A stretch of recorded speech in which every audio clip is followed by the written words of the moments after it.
welcome to the Dojo Talk Podcast. Please remove them shoes before entry. Sam Master is here, and you still have not taken off your shoes.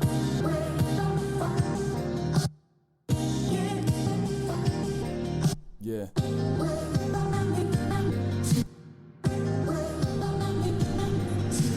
Living every day to define man's mission.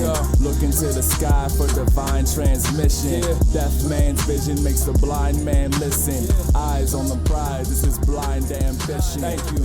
Welcome to another edition of the Dojo Talk Podcast. I'm your host, Serial Sensei. We are on episode number 139. As always, you can give this podcast a listen on SoundCloud, iTunes. If you're on iTunes, please rate, subscribe, and leave a review. You can also listen to us on Spotify as well as Google Play. Hit us up on social media at the Dojo Talk Podcast Facebook page, as well as the Dojo Talk Podcast Instagram page. Send questions to Dojo Talk Podcast at yahoo.com.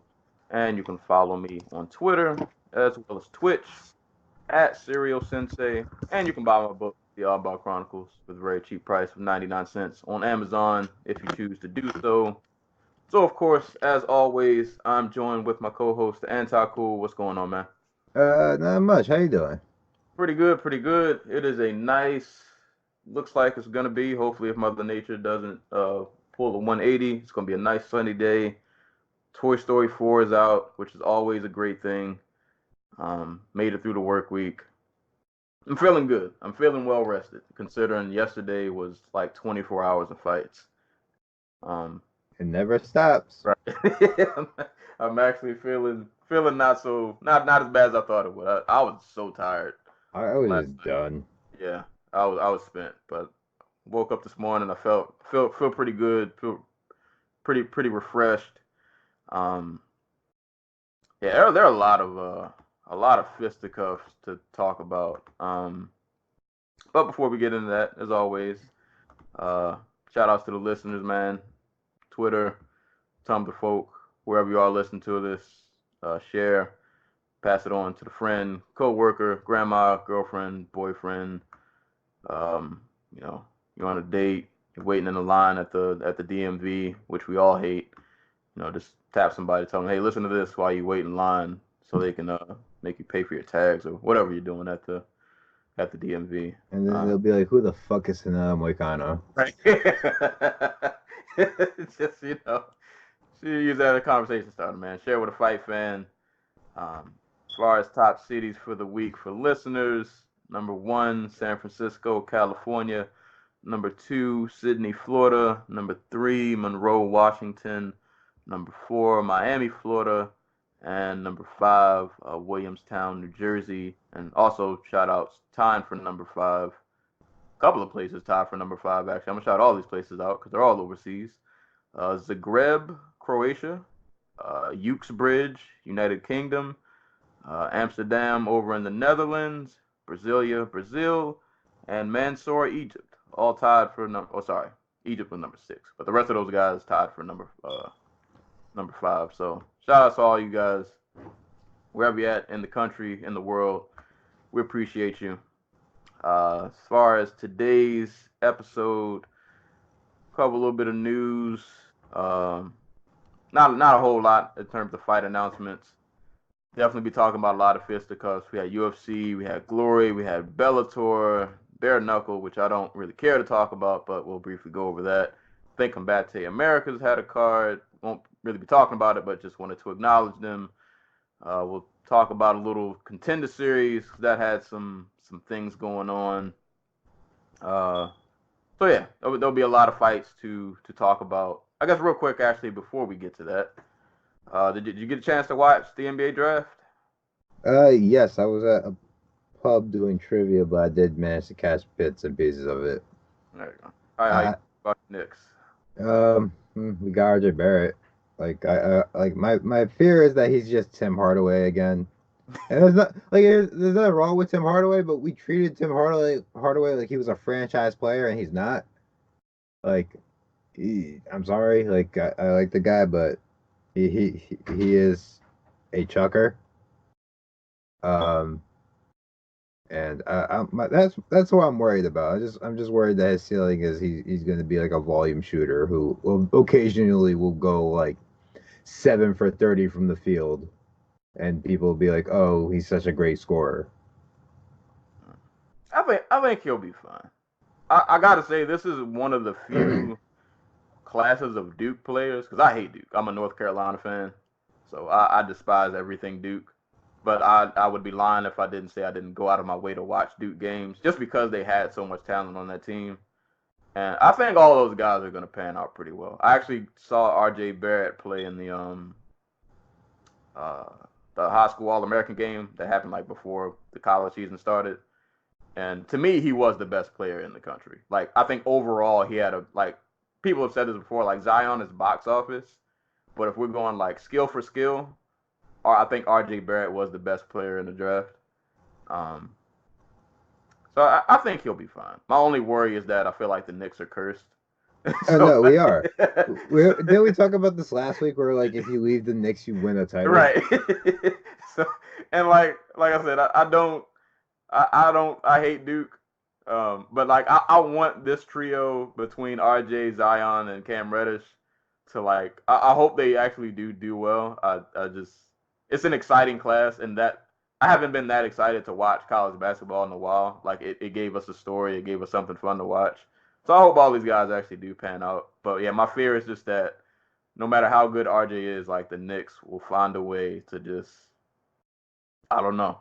Knicks things happen sometimes, and it just Like doesn't. the Duke one and done era has been eye opening because like you have Kyrie Irving, and like the whole reason Duke isn't a one and done school is because they pride themselves so much on education, and then like Kyrie Irving's out here like, yeah, no, the Earth is flat. Yeah. I forgot So I'm kind of curious how they feel about that. That's like old good North Carolina Duke education right there, my man. I think RJ will be cool. I think Zion and I ain't gonna lie, like I was angry that the Pelicans had the first pick, but considering how this Again, super pissed and super suspicious that the one team whose superstar asked to be traded away to specifically two other teams with the best shots at the number one pick ended up with the number one pick and could afford to get rid of their one franchise player. Sometimes life just it works out. I forgot, is it David Griffin who's their I can't remember. Whoever their GM over there in New Orleans, man, he's doing a great job. Because they have like a solid starting five now. I ain't saying they're about to win and do all that crazy stuff, but they will be fun to watch. Yeah, they're gonna be fun to watch. They have a solid core that they can build on, and I think that's the best thing for Zion is that he can go to a team where I think no expectations. Yeah, no expectations, and with that starting five, like I don't think all of the pressure will be on him to do everything. Like so that's a good start. And actually, Cam Reddish, because I feel like he kind of got left out. Him going to Atlanta, I think, is actually a good move because they on the low have a lot of good talent. They just still got to put it all together. They go to Atlanta? Yeah, he dropped to like number 10. I forgot. Yeah. And I think that was a steal for Atlanta. You have him and Trae Young and all the other young dudes they got over there. That'll be a good look. That'll be fun too. Yeah, that'll be fun. And shout out to my Spurs. We drafted two very, very Spurs-like players. Luka Samanchik, I think that's his name. I don't even know what country he's from. Keldon Johnson from Kentucky. I like Keldon Johnson. I just watched a highlight of him this morning. He looks solid. I think if he has a nice, decent jumper, attacks the basket. As long as Pop is around, I think he'll be able to blossom into something. But nah, man, it's a good time to be a sports fan. NBA offseason is always fun. Always a lot going on.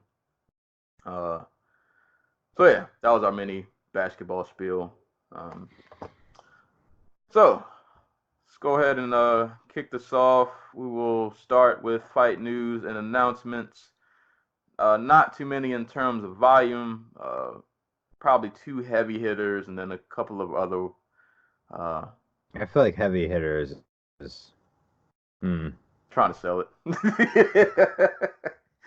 All right. Well, one of these is a heavy hitter. The other one is, I guess, a thing, I guess. But starting from the top, I will say with this one, I wasn't sure if this was official, but this is like the direction they're going in, that Israel Adesanya and Robert Whittaker will be unifying. You know, Adesanya has the interim title. Whittaker obviously champ, but he's been out.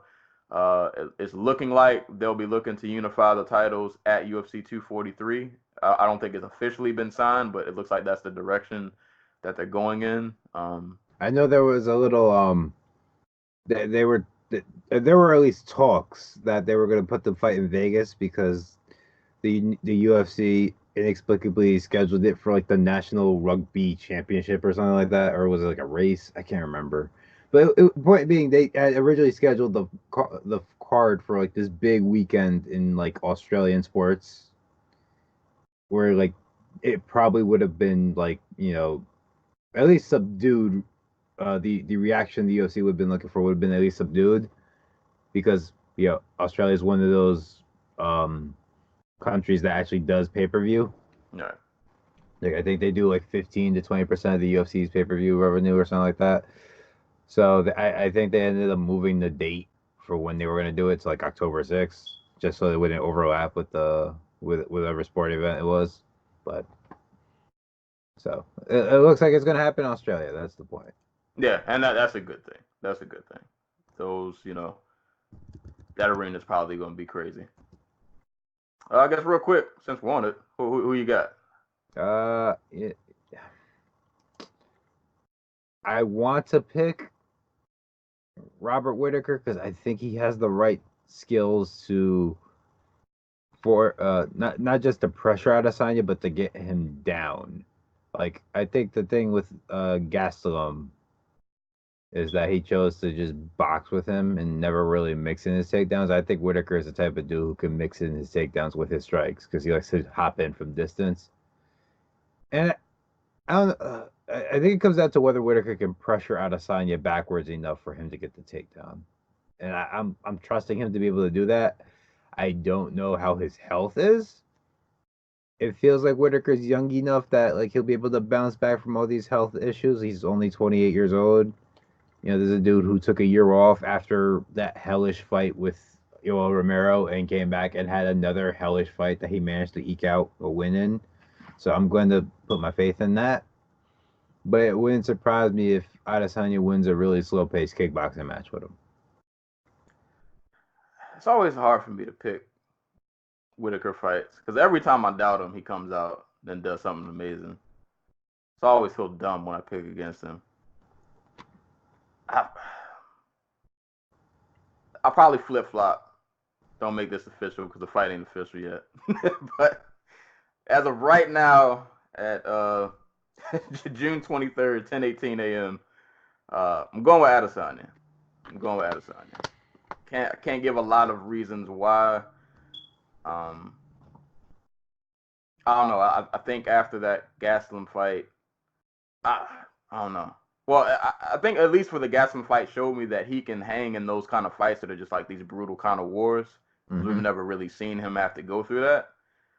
I don't know. Would I be wrong in saying that Gastelum might hit a wee bit harder than Whittaker? No, he definitely does. Yeah. Like Whittaker is no one punch knockout dude. Like Gastelum's a dude who sits down on every punch he throws. So yeah. So I'm gonna say because I think he can survive. If that fight comes to that, I think he'll be able to come out better on the end of it. But Whittaker's such an X factor sometimes because he finds ways to come back in fights that he should have died like 3 times. Like he resurrects in the middle of the fight when you think it should be over, and dude just finds a way to gut it out. But as of this moment, I'm gonna go with Adesanya. I think this just might be his time. Like he's hitting his stride. Not saying they might be able to rematch, make a trilogy out of this or something, but I'm gonna go with Adesanya for now. But that'll be at UFC 243. That's going to be a crazy, one of the better middleweight title fights we're probably going to see in a while. Like, I know we make fun of that division a lot, but that's a great championship matchup. Like, it doesn't all get much the better. title fights for like the top of that division is as good as any division in the UFC. It's just like once you leave the top of it, or even at the top, everybody's just broken. Like Robert Whittaker is 28 years old and he's missed like 2 or 3 years of his career because he can't stay healthy. So like, Israel Adesanya got like everybody goes through the wood chipper in this division. Like Luke Rockhold, Chris Weidman, Yoel Romero, Jacare, like like at some point this division just became full of just like really aggressive, really powerful guys who, if they get on top of you, they will damage the shit out of you. Yeah, even Kelvin Gastelum, like his whole freaking career has been just one gigantic ass brawl. Between like the Jacare fight and the Adesanya fight, and like maybe there's something to the fact that most of Adesanya's career has been him just piecing guys up and not really taking any damage except for the Gastelum fight. But like even in kickboxing, like he even when he lost, it wasn't like he was getting the crap beat out of him, except by Alex Pereira. So like a lot of times when we get to these like middleweight title fights, it kind of just feels like it comes down to who's less broken. Yeah. And Adesanya's definitely coming in a little fresher. But we'll see. Whitaker's an Iron Man, so that's gonna be a crazy fight. Yeah, that's probably the best fight they got in the books right now. Yeah. Moving on to other title fights, Valentina Shevchenko will be defending her flyweight title against Liz Carmouche at UFC Montevideo. Uruguay. Yeah. All right, so Carmouche beat her how long ago? 12 years ago. Okay. All right. I think it's 2007. Yeah, I don't think they'll have any bearings. From what I understand, like people keep saying, like apparently this fight was posted up at MMA Core at one point, and I don't know if I watched it because it's forever ago, but like no, it was 2010. Okay, that was 9 years ago, and Valentina Shevchenko was a 22-year-old, so big difference. But apparently Valentina was winning the fight and lost because she got hit with an up kick from Carmouche that cut open her, like had a cut open above her eye that caused the ref to call the fight off.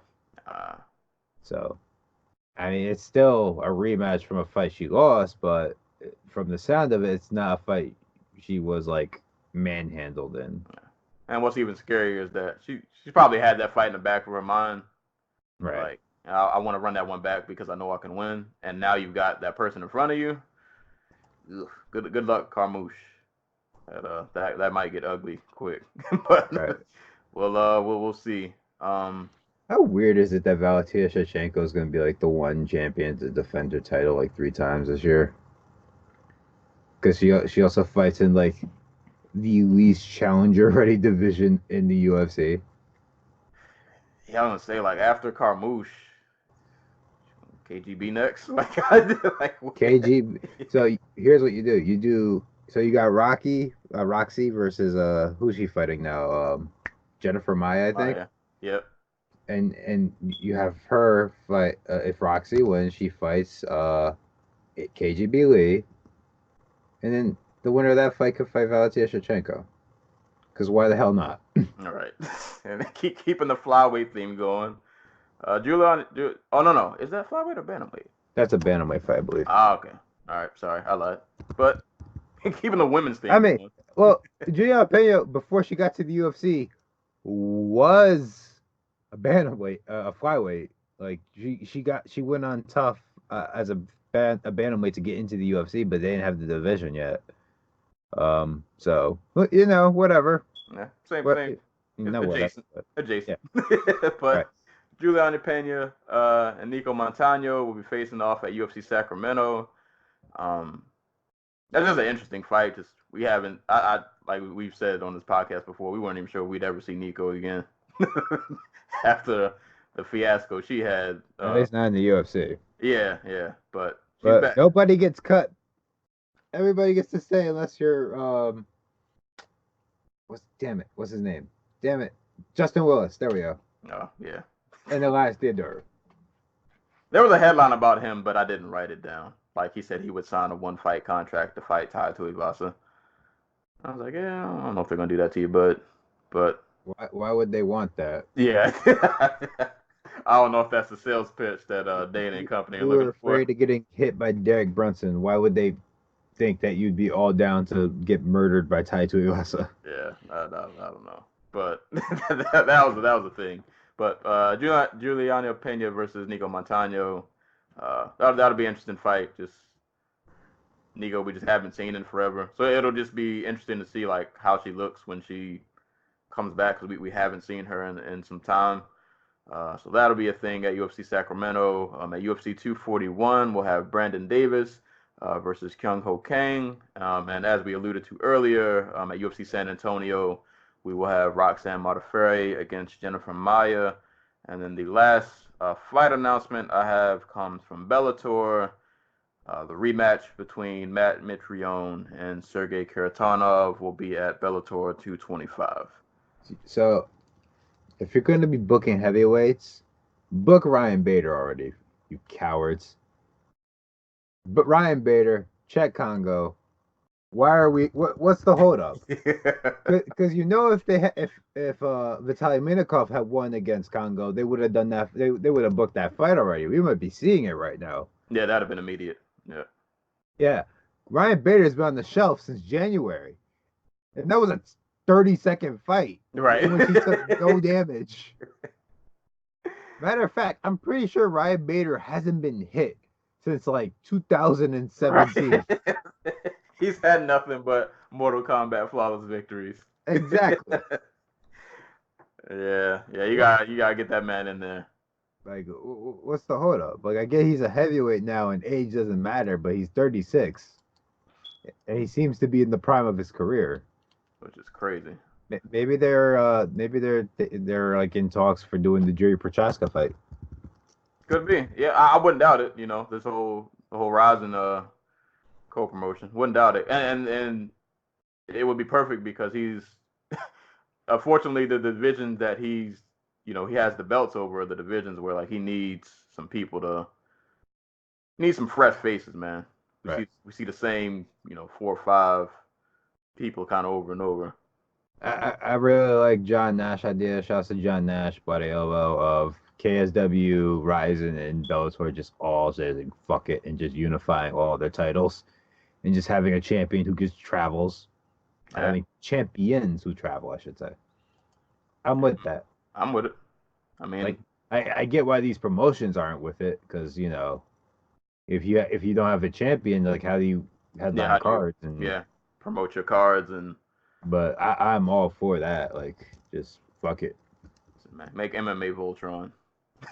just do it. But that's all I have for fight announcements. Now we do have some news stories to get into. Ooh, I forgot to ask. Did you write the one story down? What was the one story? Ooh, so one. Surprisingly, in the Washington Post, announced they are planning in 2020 to have 80 fight cards. Oh, is this about I did see a headline about them trying to double their roster. Is this related to that? Yes. Okay. So one championship in the like I said, one championship in 2020 is planning to have 80 cards. Now, for reference, the UFC runs 45 cards a year. Just about anyway. So it's like 42 to 46, something like that. And we complain constantly about this fact. Yeah, here it is. One championship plans 80 shows, big roster expansion in 2020. The promotion is putting on 45 events this year in Asia, but will sharply increase its schedule next year. One will continue to keep its fights freely available to much of the world in response to what Sityodtong describes as global desire for its broadcasters for more fighting content. One will still focus on its core Asian markets, but Sityodtong also is in discussions with broadcaster partner Turner Sports to stage its first U.S. Show next year. Oh, I almost forgot. There's a posting for jobs for one championship in New York. Oh yeah, I saw that people on Twitter posting that a couple weeks ago. Yeah, they have an office in New York, but I don't know what positions are open. But yeah, that's like a thing. Like I guess they're just looking for. I don't know what they're looking for, but shouts to Real in Place who tried to hook me up with a job. he sent you the link. He sent me the link. Oh wait, here. Explore jobs. One championship. Editor. OneFC.com. New York, New York. 4 days ago. Ooh. Hot off the press. Plan and execute One's editorial calendar in the U.S. Manage content and programming on owned and third-party syndication channels. Deliver locally relevant articles daily. Adapt global content for local market distribution. Expand and manage a diverse network of in-market freelance writers. Analyze performance of content and adapt efforts accordingly. Develop and share content best practices. Experience and skills required. 3+ years of experience edited of 3+ years of experience writing features, publishing, print and online, and content management. Experience in mentoring and instilling content creation, best practices and processes. Communications, training, and other content consumption expertise, including strong storytelling skills and big picture thinking. Superior presentation, written and verbal communication. It doesn't say how much they're paying. Yeah, of course they don't. We don't even know how much their champions make. They're definitely not telling us. Bachelor's degree preferred. Mass communication, journalism, public relations, and similar fields is preferred. Oh, I have that. You got that? I got the mass comm. I got associates. Ooh, sensei. All right, so this is what we're gonna do, listeners. We're gonna transition this podcast to a one championship podcast. I'm just gonna email them like, listen, man, we'll cover all your cards. Just, that's what we're gonna do. So deliver locally relevant articles daily is wow. I'm not writing articles daily. I have trouble.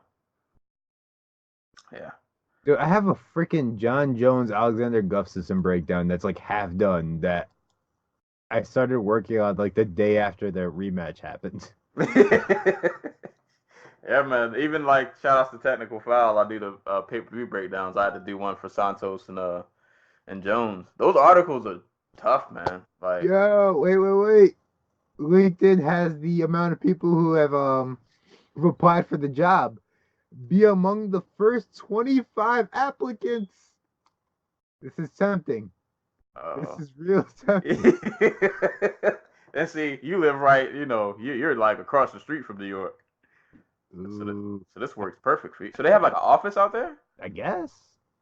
Like, I don't know who's at the office because I don't think this job requires you to be there. Yeah, that's what I feel like. Like, I feel like, a lot of this is just stuff you could do from home and just kind of submit.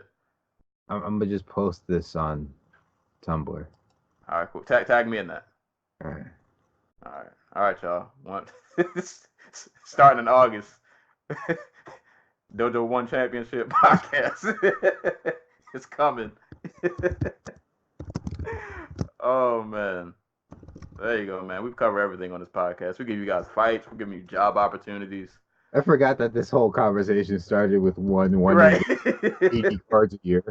So would that be like 80 cards where like you like is it like a fight pass thing where like or is it like a King of the Ring King of the Cage thing where they just like hand out the one they do the one Warrior series where they get like the guys with like no professional fight experience and just throw them together?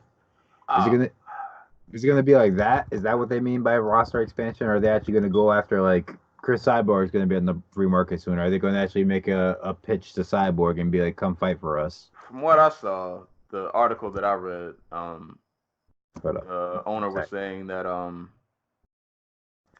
I don't know, their product is in high demand and everybody is demanding more content from them, so they just need to put on more fights. So they're just, I don't know. I guess they're just gonna flood the market. Like I don't know. like the market's already flooded. By comparison, UFC currently has 43 plants for 2019 schedule. One's expansion comes while the UFC is making a push into Asia. Okay, here's the quote that caught my attention. That makes me believe Sid Tong has no fucking idea what he's talking about. The market can't get enough, Sid Tong said, citing his business's rising viewership figures on broadcast and digital channels. Our fans can't get enough of our content. We're trying to satiate demand. But every time we put out more content, things just go more viral. A lot of free-to-air TV broadcasters and digital broadcasters, they're all demanding more and more content from us. So we have to provide more and more content to the world. So the reason one's digital whatever went up is because they have a deal now. Like a TV deal. Right. Like in the US, because like they never had one before. And they were getting like their pay-per-views would sell like 5,000 a year, not like an event, like a year. So like yeah, of course, if you put it on YouTube, which they did for a good few months, your numbers are gonna go up, and they went up like drastically. But that's because you put them available for free, not because you put them on TV or behind the paywall. And the only reason your numbers are looking good compared to what they were before is because now you have a TV deal. And NBA, was it NBA on TNT?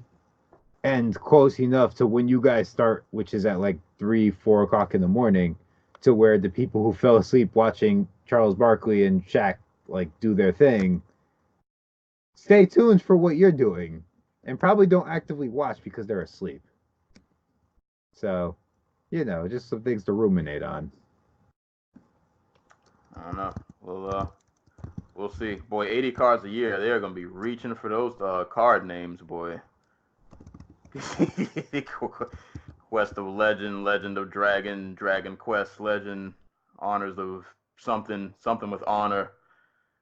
Boy, 80 of those a year. Yeah. But we'll see. We'll see what one championship does. I'm not watching 80 cards a year. That means a lot of watered down. Excuse me. A lot of watered down cards that probably. I don't think I watch 80 cards a year anymore. Yeah. Like, so. Goddamn. But we'll see. That's one championship doing one championship things. I just want to point out I laugh because it says be among the first 25 applicants, and this thing has been up for like 3 or 4 days. So I mean it's the weekend. No one's looking for work on the weekend, right? No, and it's weather's better. We're trying to like enjoy the outside. We don't want to stay inside and do work. Probably should have did this during the winter.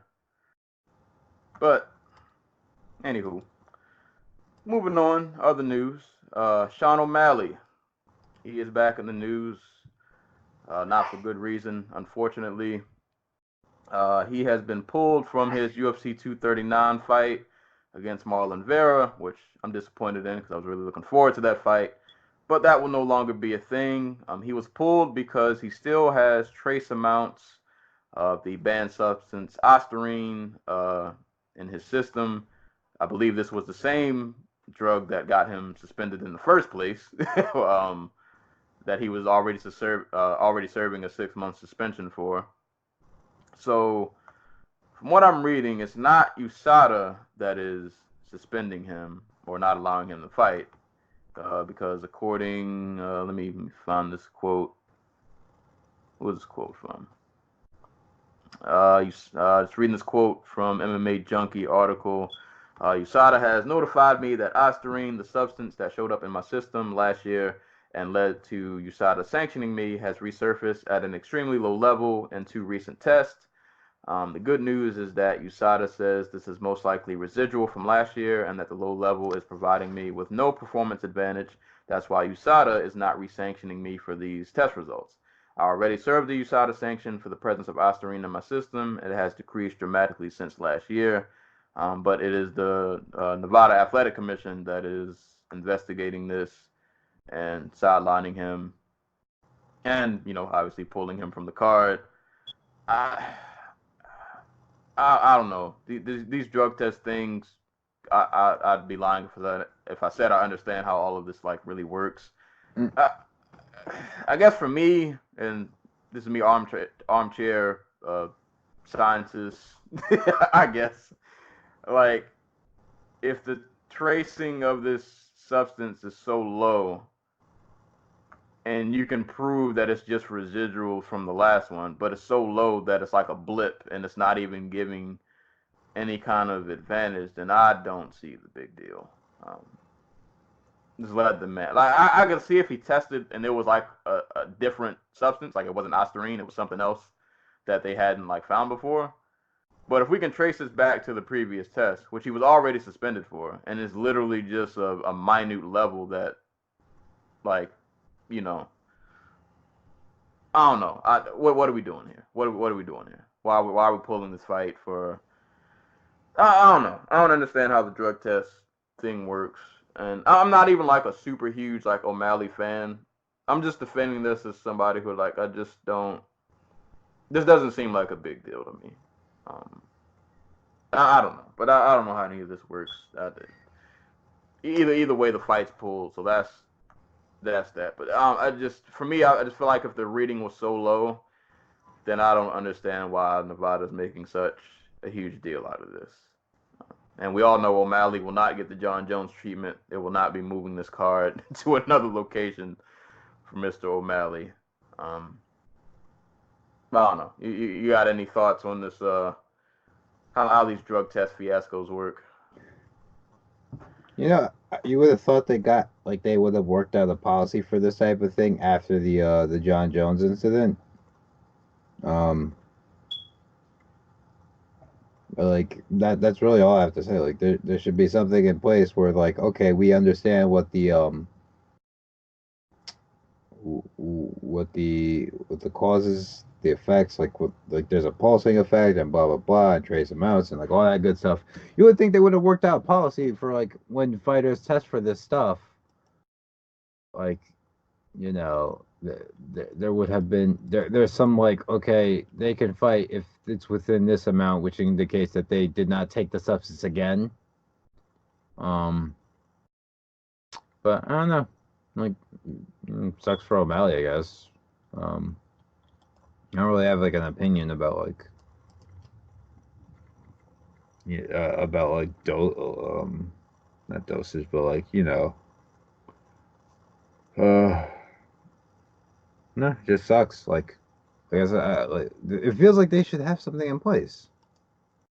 What does the Nevada State Athletic Commission do that they don't? That they didn't sit down and be like, okay, we have to work out some type of policy. So maybe it's because people freak out so harshly over drug tests that they feel if you have any amount, well, unless you're John Jones, but if you have any amount, for the what's the word people throw out, the integrity of the sport, we gotta keep you sidelined, even though this alleged trace amount is not even giving you a competitive advantage. I don't know, man. Let everybody juice. I don't care. Yay. That's where I'm at with this now. Let everybody juice. I don't care. I don't care anymore, man. This is.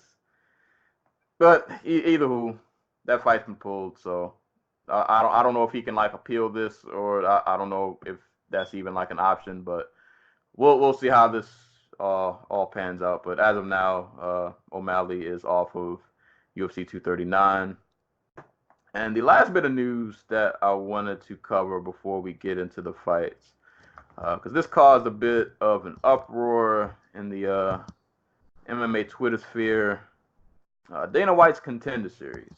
And it's kind of funny because I think you and I have had this discussion many a times in relation to Dana White as a scouter, as an overall like figurehead.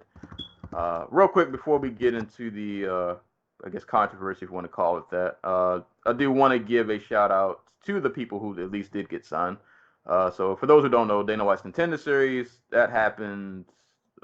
This is season 3. That happened like last week, I want to say. 18th.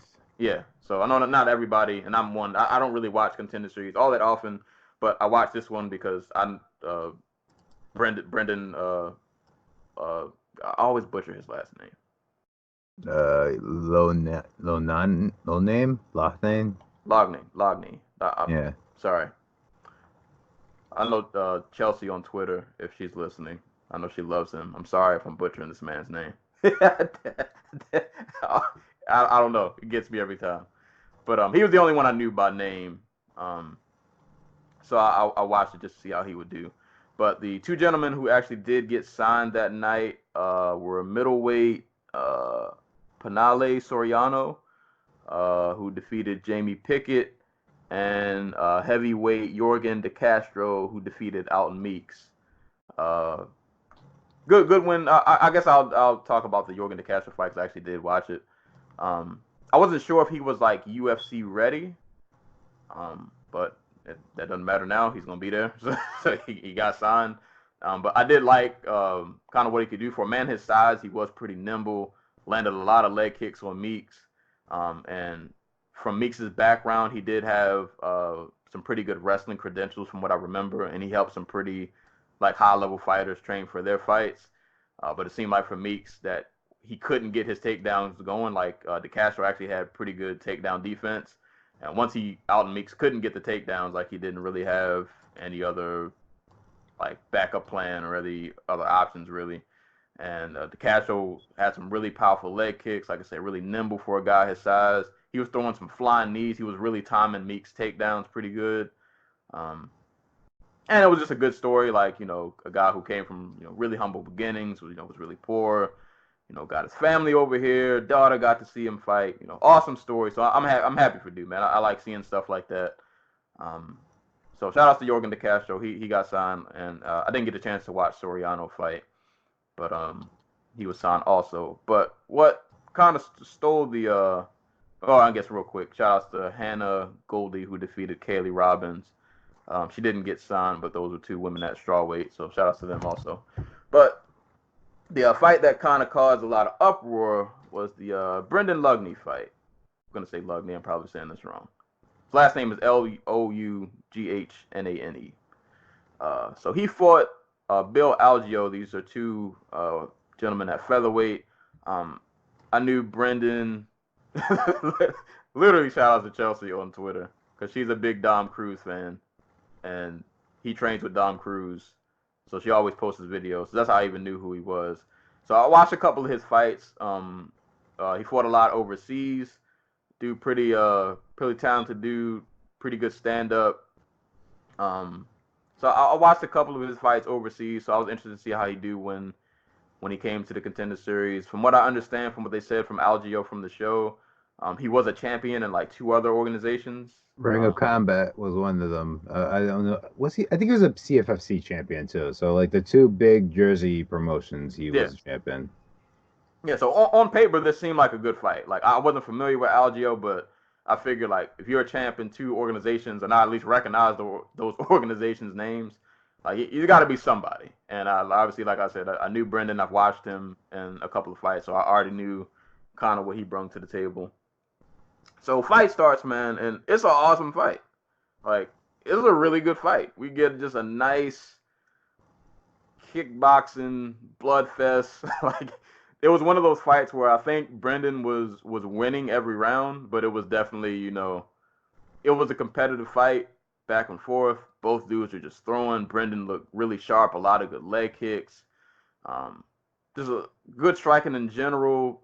Algeo, I don't know what dude has underneath his chin, but he ate a lot of good shots. He's just one of those dudes that was just extra tough for no reason. Like it seemed like no matter what Brendan hit him with, like he never really just went away. And there were moments in the fight where it was one of those fights where like halfway through the second round, I was almost afraid for Brendan because I was like, oh man, like this whole fight is just stand up, and Algio's not going away. I hope he doesn't end up tiring out, gets clipped, or something crazy happens. And I want to say Brendan initiated a couple of takedowns in this fight before the one that we'll get to, but I thought that was good on him. Like he showed that he was well rounded because, like I said, I was afraid that he would tire himself out in the stand up, and his face ended up getting pretty bloody. I don't remember if he broke his nose, but he got pretty banged up. So I thought him like showing that he could go for takedowns was showing that he was like well rounded, because especially at featherweight, we know how the UFC featherweight division is, man.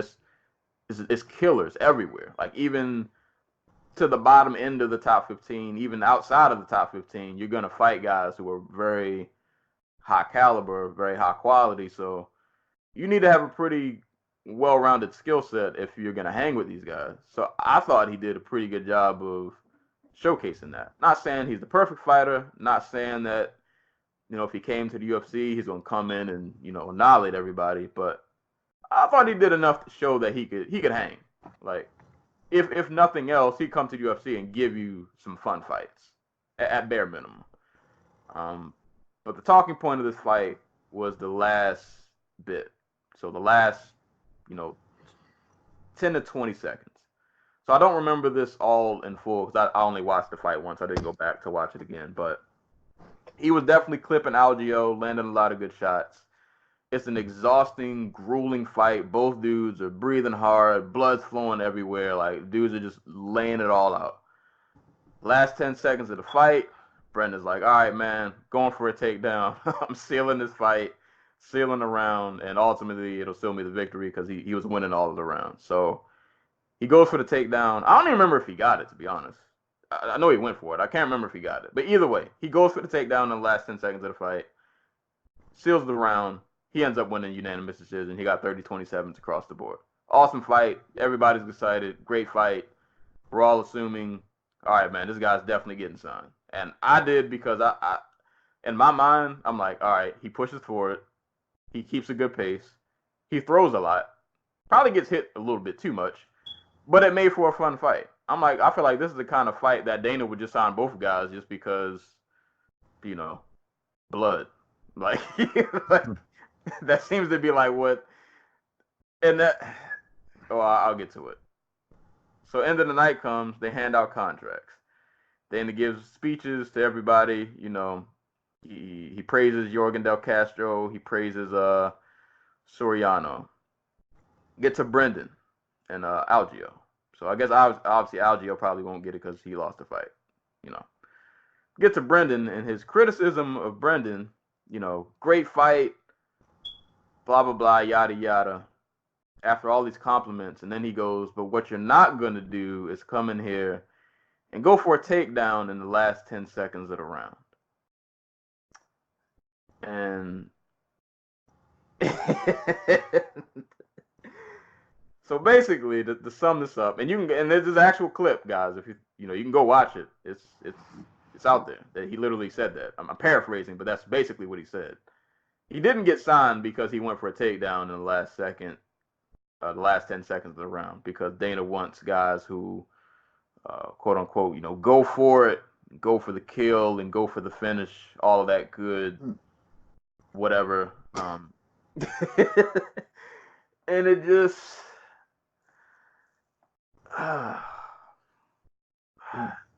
so many questions. Like, so the takedown somehow negated this one takedown. Because this was the one that he signaled out. There's one takedown in the last 10 seconds of this fight, which was a pretty grueling, very entertaining affair. This takedown negated the other 99% of the fight. All of the other leg kicks, the jabs, the combinations, the blood, the entertainment factor, all of that got negated for one takedown. And it just, I don't know what Dana is looking for. I don't know what his checklist is as a quote unquote talent scout, I have so many. It's like if you watched, let's say, sorry, I've been rambling for a while. I'll let you go for a second, but like, it's like if you were gonna draft somebody, NBA draft, perfect example. Say you were evaluating a college player, college player, maybe he played like 3 years. He's got some experience. He shoots 3-pointers. He's got a decent mid range. He can get boards. He can attack the basket. He does all of these things great offensively. And maybe his one, drawback is like, he can do all these great things offensively.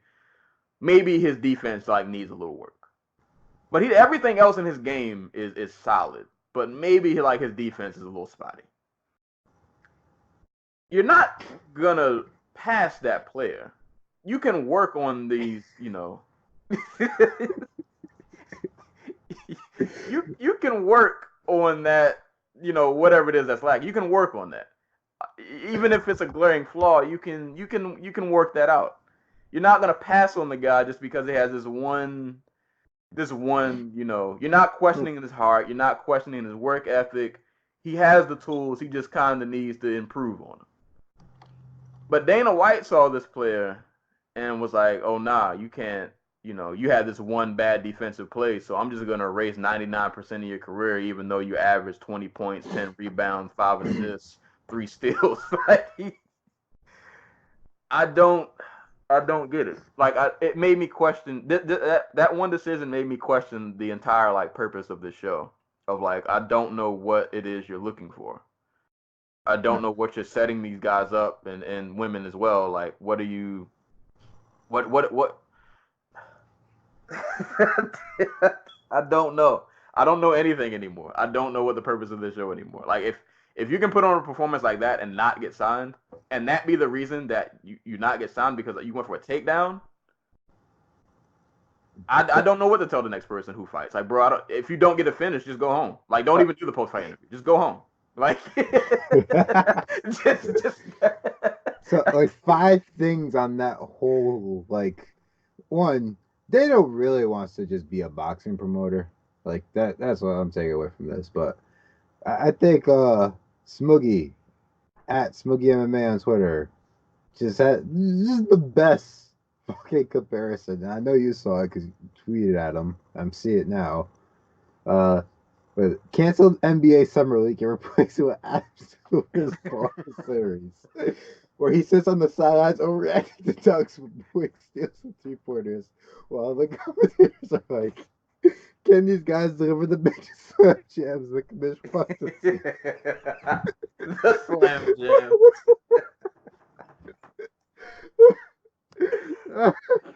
Oh my god, the slam jams. I've thought about that tweet every day for the past like week. The slam jams. You imagine that, like, a guy gets drafted, he comes up to shake Adam Silver's hand, and like the analysts go like breaking down his game. Yeah, he brings the slam jams to the league. The commission. Oh man, like, you ever just sit and think how absurd this stupid sport is? So, like, my thought process when they started doing these series, like looking for a fight, and Dana White Tuesday Night Contender Series, and blah blah blah. Besides, Dana wanted to be a star and have like his personality out there, and I don't know, was that okay? The UFC sees that it needs to make new stars, and the biggest star they have is Dana White. So we're gonna make a series with Dana White in it, feature fighters who impress Dana or not impress Dana, but who show potential from the regional scene, and use that as a springboard for their career. Kind of like how Tough was, where like once upon a time, winning Tough meant like, oh, this person's a future title contender. Let's pay attention to him. Looking for a fight, and the Tuesday Night Contender Series are like, oh, this guy's really good. This is a good spotlight fight for him to get some like hype, and like it'll get people writing about him in the media every time he gets a fight.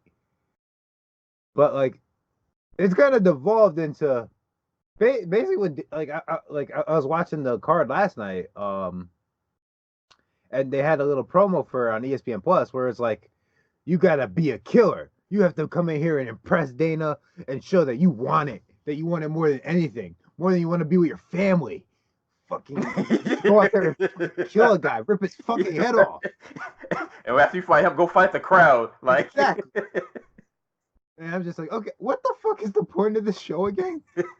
It's called the Contender Series. You're looking for future contenders. Dana White wants a whole fucking Dana White just wants the UFC to be the Chris Lieben Fight League. Like he wants it, you know what? He wants it to be bare knuckle boxing, but it can't be because that's not what the brand is. I think that's what at the end of, I think that it's that, and it's you need content. You need to have a thing for Fight Pass and ESPN Plus where like, oh, ESPN, give me $1 million extra for this side project I'm doing. And it's just, oh my God, this is not a sport. I'm gonna keep saying that. No. It's not. We are all subject to the whims of a man-child who all he wants to see are the big slap jams. Oh my God, I could rant. Oh my God. And it's. I have a headache. No. And once again, the bring back previous point around it is this. The outrage over this, I feel like it's not even really so much about Brendan as it is that like Dana's critique of Brendan. Yeah. Like you know what? You need a heavyweight. Jorgen De Castro. Props to him. He's from where was he from? He's from Cape Verde. I have no idea where the hell that is. Like if you were to tell me, like point it out to me on a map or whatever. Okay, it's a small island country in Africa. Okay, solid. He's from Cape Verde. He's 31. Props to him. He beat the wrestler who everybody thought was gonna win. Big upset. Did on leg kicks. Whatever. Props to him. You don't gotta go out there and defame a man and basically be like, your fight style is shit, and I hope you die to get your point across. Like, just be like, like you don't even have to like give him like the softball thing. Like you don't have to like sit there and evaluate each one of these dudes and just be like, and just tear their like credibility apart with like Dana's weird contingent of dumbass fans. Like it's so bizarre. Like, I guess I'm so confused because I thought I had Dana pegged for the kind of fighters he was looking for, and this completely just like, oh, I don't understand this guy. Like, I have no idea what he's looking for in a prospect. Like, we're gonna get to the point eventually where Dana's like, you slipped a punch, you fucking coward. Right. How dare you think you could bring that shit into the UFC? Right, you're supposed to eat that. You eat that and then you throw back because that's how we fucking do business. And you're like, that's where we're headed. And it's like, you say you want fighters that go for it. Like, bro, they were fighting. Like, there were no breaks this entire fight. Like, literally all 3 rounds, it was constant action. Like, nobody was leaning on the cage. There was no lay and pray. Dudes were really out there just going for it. And I don't. And like I said, I have to say this over and over again. This isn't even so much about Brendan as it is the critique. And I'm thinking of just future fighters who will put on a Brendan-like performance. And it's like, dude, you you showed out as much as you could, and like you don't get signed. I don't even know I don't even know what to tell you. Like, and you know what? Actually, this made me think of a while back on one of our previous podcasts. I had mentioned a fight. I watched the Titan FC. I think it was Titan FC card, and one of the guys on that card, because Dana was in the crowd that night, and one of the guys who everybody thought was gonna get signed didn't. And I went and watched his fight, and I was like, I don't know what else he could have done. Like, he had a great fight. He got rocked. He came back from adversity and still won. And I guess, I don't know, I guess Dana saw him get rocked, and he was like, nah, we don't want that. You can't get killed. You have to go for the kill. Like, I don't like, I don't know what Dana's really, I don't know.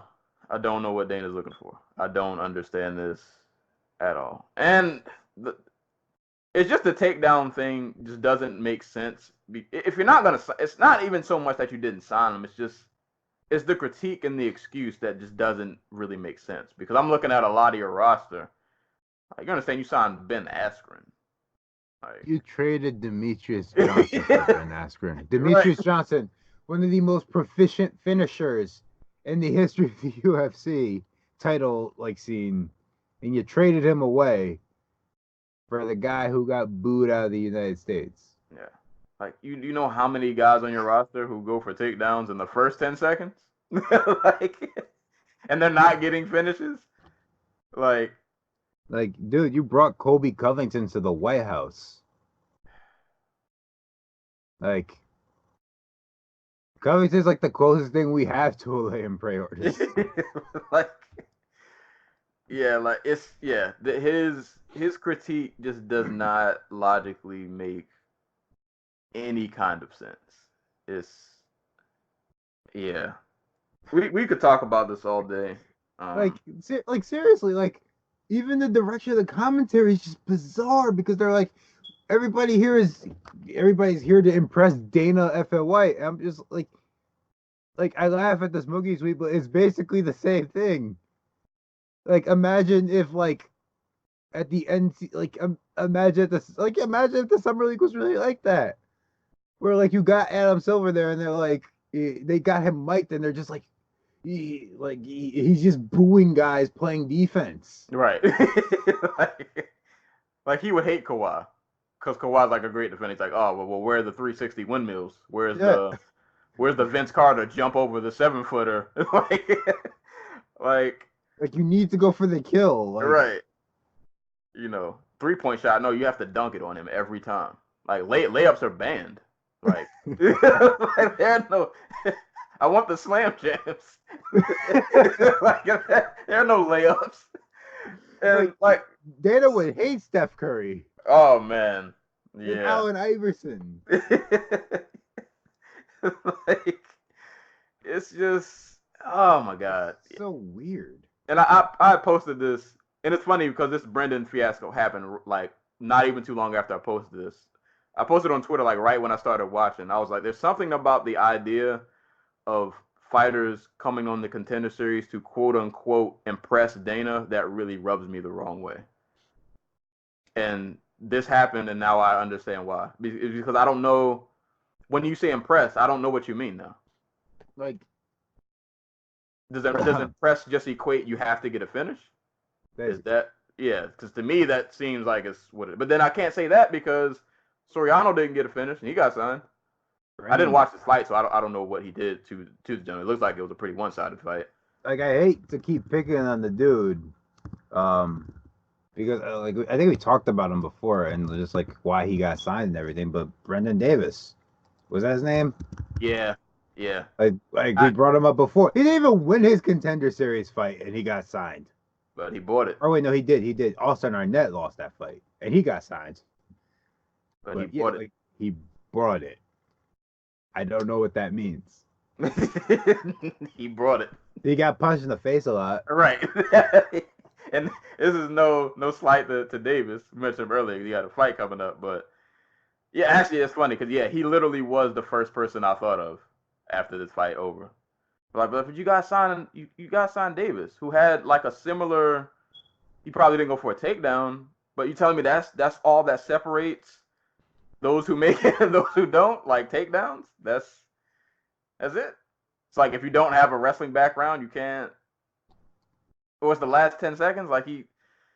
So you mean to tell me for the last 10, if instead of a takedown, he threw like a couple uppercuts, he'd have been okay, even if he wouldn't have got the fin. Like, Oh God. Where's the consistency? I don't. There is none. We're at the whims of Dana. Yeah. If you're like like and like you said, like the idea that you have to like impress the guy is just so weird. Because Dana doesn't put these fights together. Sean Shelby and McMaynard do. And for the most part, I think they do a good job of what they have. I think they suffer from just the U.S. like the guy, like the heavyweight they signed, Jorgen De Castro. He has 5 pro fights. Like the heavyweight's not the division where you want to have 5 pro fights when you make your debut, unless you're like Cain Velasquez or something. Right. You know what I mean? Like that's what I was saying. For him, I wasn't sure if he was like UFC ready. I would like to see him on like a LFA circuit to see how he would,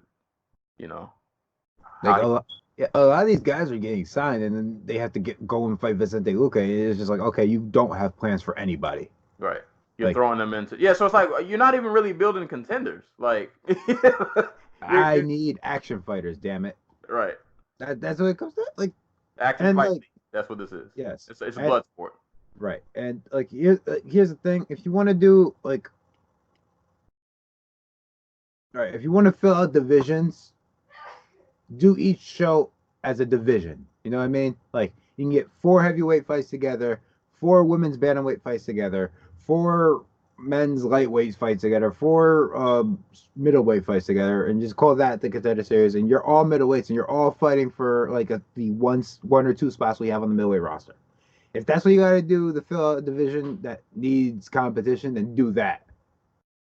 Don't get like 2 guys who are hella green and put them on a fight card together and be like, okay, with like someone like Brandon, who is like, who I think has been in the UFC before, or at least fought on like Tough or something. Yeah, he fought on and has like 20 pro fights and is UFC ready, but you're gonna pick over him for somebody else who's far less experienced. Like, come on. And no diss to him. Like, you would hate to see De Castro, who I think has some talent. You would hate to see a guy like that come over to the UFC with such little experience, end up losing like his first 3, and then we never hear from him again. Yeah, and you're like devaluing the show. Yeah, so it's like it's no longer like you said, like it's no longer a Contender Series. It's like we need like it's an action fighter series, and nobody wants like, dude, I can watch freaking like Shudo Brazil and get action fights. Like, you're supposed to be getting me like guys from like the regional scene who are like champions in like Ring of Combat or CFFC or like, I don't know, Shamrock Fighting Promotions or whatever. Guys who are like, okay, these are the real killers on their divisional, like on their scene. We're gonna put them all on the same card together and see who's the cream of the crop. You know, who's ready for the UFC. Instead, like, it's just like, oh, here's a Bellator prelim, and we're presenting it like it's a real like talent scout, and then like have a plan for these dudes, man. Like, having a guy come off the show and then he has to fight Vicente Luque or freaking like De Castro's like he's gonna end up fighting like Francis Ngannou on short notice because they need somebody to fill in. It just seems ridiculous.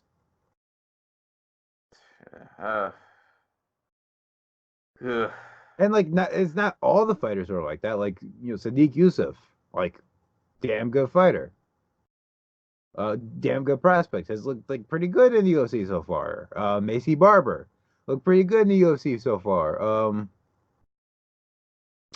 Shevchenko, that's something else. That's favoritism. But Montel Jackson didn't get a contract, but eventually got to UFC, like, and has looked pretty good. Like, there has got to be like a better structure for doing this. maybe you run less Contender Series cards a year. Like I know this is a summertime thing, just because like they got time. Like you know, PFL's doing or not PFL. PFL's doing Thursdays. UFC's doing Saturdays. Like they just need stuff for ESPN Plus. But like, come on. Like they're like, now my head hurts. We'll move on. Like, and that's like here's like they're bringing back Tough. And I'm like, dude, you struggle filling out these summer cards. Like, what are you gonna do for Tough? Oh, I don't watch Tough, so do whatever you want with it. I will not be in attendance. But yeah, that we'll see, man. Congrats to those who got signed. I'm pretty sure Brendan will make it to the UFC. He's gonna be like a late minute replacement when. I forgot. They got Brendan's freaking Instagram page suspended. The UFC and like I don't think it was like vindictive or anything. I think it's just content ID. But he posted like highlights of the fight, and they got his page suspended for like a couple days. So just trash situation. But yeah. Best of luck to Brendan. I think he'll make it to the UFC eventually. Like I say, he'll be a late replacement fighter when somebody needs a scrap at the last minute. When Zabit needs an opponent at the 11th hour, Brendan Loughnane will be there. All right, that's how that's going to happen. But that was the Contender Series fiasco. So let's get into some fights. Today we'll be talking about Glory, a little bit of Bellator, and we'll finish off with the Moicano Korean Zombie card. I guess real quick. Let's do this. Yeah, we can run through Glory real quick because even combined, I think we only saw like 3 fights. Yes. So not a ton to talk about. But I will say I'll recommend if you have Fight Pass, go watch the Glory card. From what I heard, it was really good, and the fights that I did get to see were awesome. Saw a lot of good performances. So shout out to Glory. This is Glory 66, which went down Saturday morning. We had three title fights on this card. Yes. We had the welterweight title for the men's, super bantamweight for the women, and also light heavyweight for the men's.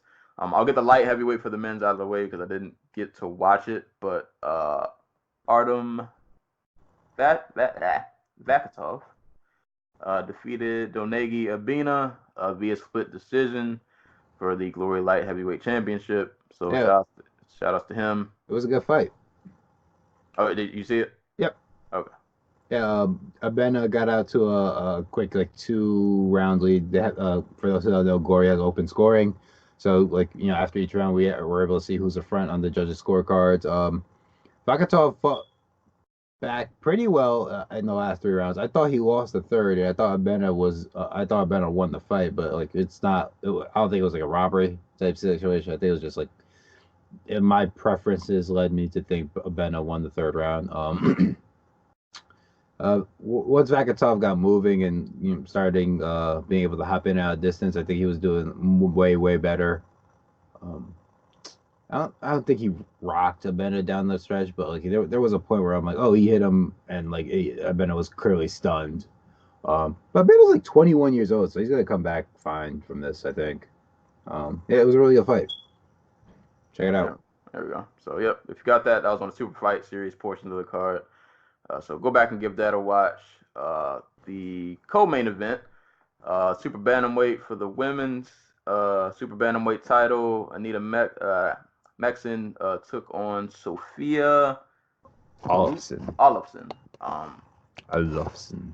Mexen put paws and feet on Sophia. Fight only lasted about 2 minutes. Once Mexican started pulling the trigger, you kind of figured how this fight was going to go. She just started kind of lighting her up in spurts. And then she caught Sophia with a head kick, staggered her, cut her eye open. They stopped the fight for a second to check the cut, let her keep going the first time. Anita just kept teeing off on her. I guess she opened the cut back up, blood falling down her face. And they ended up stopping it in the first round. For the very short time that it lasted, Mexen looked really good. I can't remember how many times she's defended this belt, but But she just won it back. Oh yeah, she just won. She just won. Well, not I shouldn't say just. She won it back in like August of last year, but she won it back against the woman she took it from her, Jadia Menezes, in New York in November, and then she defended against Tiffy Van Zust earlier this year. So this is her second win in a row. She had defended the title once prior, before the loss to Menezes. So I remember that was a close fight. I feel like. Which one? The one she defended against, or the Menezes, the first Menezes fight? I think the first one. I think. Yeah, it went to split decision. Yeah. Yeah, but yeah, I think most people had her winning, but like, no, she's best in the world. Yeah, she's out here. And now that was a spot that Van Soest had held for a while, but yeah, Mexican's out here. She put in a lot of work. Got that fight over with quick, fast, in a hurry. So definitely go watch that. It was an awesome, quick, like 2-minute performance. The main event, man, Cedric Doumbe versus Alim Nabiev for the welterweight championship. Man, Doumbe in like his last 2 to 3 fights, maybe. Dude has just been fighting, like, he fights like he still doesn't have the belt. Like, he's trying to get it. Like, he looks like he's the best in the world right now. Yeah. He's won me over, man. Like, I was a big Nikki Hoskin fan, so I wanted to hate on Doumbe when Nikki lost. But Doumbe's won me over, man. This dude, he is a stud. Like, he's really, really good. And it's awesome to see a champ that when he fights, like, he's not trying to point fight. He's not trying to just coast to a win. He's still trying to kill guys like he's on the hunt for the title. But, like, you already have it. Like, but he fights like he's trying to get you out of there. Like, he's knocked out 4 of his last 5 opponents, or stopped them. Mind you, kickboxing is like 9-minute fights, so that's pretty damn impressive. Yeah, and it's kind of weird because I feel like back when he fought Holskin, he was he was always like kind of unorthodox, but I feel like he had like a technical side to him.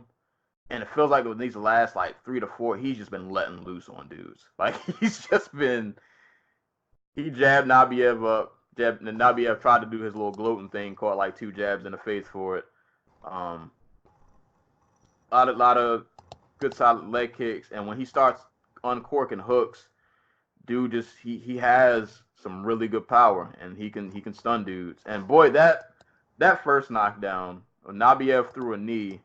And Doumbe just comes with the overhand right, and I thought he was dead after that one. I was surprised he got back up. Oh yeah, big heart on Nabiev. Yeah, he got floored. Yeah, he did not get up from the second one though. Yeah. The first one I thought it was over. It looked like a fight-ending punch. Nabiev got back up. All props to him.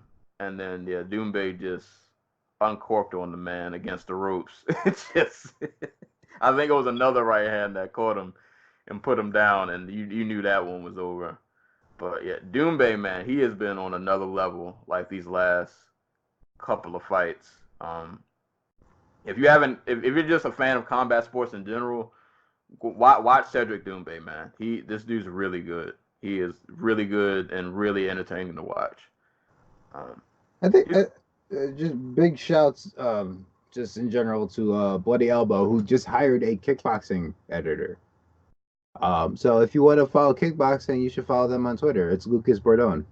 Hey, there we go. He's covering kickboxing for Bloody Elbow, so he's going to be covering Glory, and I guess he's going to be covering K1 because K1 arguably might be the most entertaining fight promotion on the planet right now. But yeah, so if you hear us talk about kickboxing and you want to follow it closer, there are outlets out there for you to do that. Yeah, and Doumbe is one of those guys who, like, I see and I'm like, I wish the sport was a little more popular, so people would like know, right? Who he is. At least the people in France got to see both their hometown people win, and they seem happy about it. So, and they put on like really good, great finishing performances. So yeah, Doumbe, man, he is the man at welterweight So congrats to him. He defended his welterweight championship. And the last fight I'll mention on that card, sticking to welterweight, Muhammad Missouri put on a really good performance against Adam Hadfield. Missouri is, I want to say, 23 years old. Could be a guy who might see Doumbe down the line in a couple years, depending on how his career goes. I think he's 2-0 in Glory so far. Dude is, he's kind of a powerhouse too, man. He came in really aggressive against Hadfield, caught him with a lot of good shots, a lot of good body kicks, which kind of was what sealed the fight for him. You could tell, like, every time he landed a kick, Hadfield felt it. He dropped him with one early, and then I think he ended up stunning Hadfield against the ropes, and then the finishing sequence, he caught him with a body shot that just kind of crumbled him. And he got him out there real quick within about a minute, 30-something seconds. So, Muhammad Missouri might be a guy to keep an eye on, because Doumbe he's fought a lot of the top guys at welterweight. So maybe, I don't know if they end up doing like a welterweight tournament, but hopefully Missouri, if he pans out, could maybe be like a new fresh face to throw in the mix, because it looked like Doumbe is going to wreck everybody. He might just need a new look of somebody he hasn't fought already. Because actually, Nabiev beat him. Can't remember when. It was a couple years ago, I want to say. But nah, man. Great card from Glory. That was Glory 66. If you got Fight Pass, go back, give that a look. It was pretty dope. Moving on to Bellator London. I don't want to spend a lot of time on this card, and we won't, because me and you combined watch like 3 fights or something like that. I blame that. Like, I wanted to watch like most of the card, but blame that on Bellator's terrible ass structure for this card. And so, like, for American fans, Bellator 223, Bellator London, I don't even know what the hell they were officially calling it. Started at like 11:30 Eastern time, right? It was first off, it was a 19 card fight card. 19 is a lot. That's like 2 entire cards stacked together. So it started at 11:30, and the prelims. Yeah, there were some interesting prelims that we never got to, because for whatever reason they didn't plan it out. They planned it out for proslims, but they put the proslim fights were the fights that people would want to see. So like Denise Kielholtz and what's his name? Oliver M. Kemp versus Walter Gahadze were put on the proslims. Go figure. So like that goes on for like 4.5 hours. They take a 2-hour break from 3 to 5 to tape the part of the card that will air in the U.S. on Paramount and DAZN later that night. So if you were sitting there from like 11:30 till like 3 o'clock, there was a 2-hour break before you got to see any more fights from Bellator. In that 2-hour break, the UFC started, by the way. So you come back at 5 and you get Aaron Chalmers versus Fred Freeman. Melvin Manhoef versus Kent Kapanen, and Lovato Jr. versus Mousasi. Like, I don't get why Aaron Chalmers was live, because like if you're like me and you're an American, you don't give a fuck about Aaron Chalmers. Yeah. Like you really don't. Like, I don't get why he was on this card. Or why they didn't just switch the Daly Silva fight with that one, but whatever. So basically, the Daly Silva, the Gallagher Laviano, the Edwards Bosuku, and the Costello Stenis Mike Shipman fights were aired at 9 o'clock on Paramount and DAZN.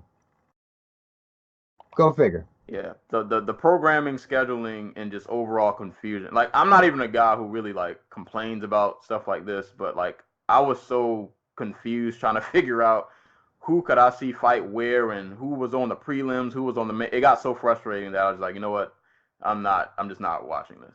I'll catch it when I get the chance to. I'm not jumping through all of these loops and holes to figure out. And I It's really want to give somebody credit and be like, okay, they heard us. They're really upset. They understand that we're really upset that they air these cards on like mass tape delay. And we already know who won the fight by the time we watch it later that day. And like I want to be like someone at Bellator cares, and they went the extra effort to make it available in the way they could.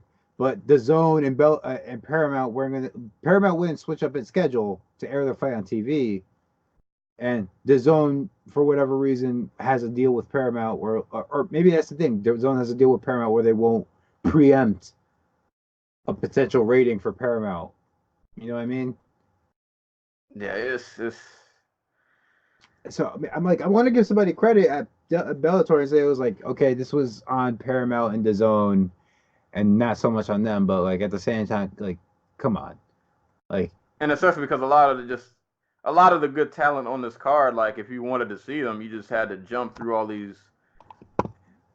Like you want a guy like Fabian Edwards to be easily accessible to your audience because this is somebody that you're hoping like turns out to be something. He wins, but Lord knows who even saw it. Paul Daly, Eric Silva, like you said, how that wasn't on the main card is kind of. well, that's the thing. It was the main event. If you watched it on Paramount, that's the other funny bit. They didn't even bother airing the Mousasi fight on TV. Yeah, this was a like the card was cool, like the fights were good from the little bit I saw, but like the execution of this card and the programming and the scheduling was so all over the place. But we could spend all day talking about that. But the actual fights, I guess we'll just talk about Mousasi, Lovato, and then Daly Silva. We'll give a couple quick mentions to everybody else. But Rafael Lovato Jr. versus Gegard Mousasi fought for the middleweight title. I was pretty impressed with Lovato.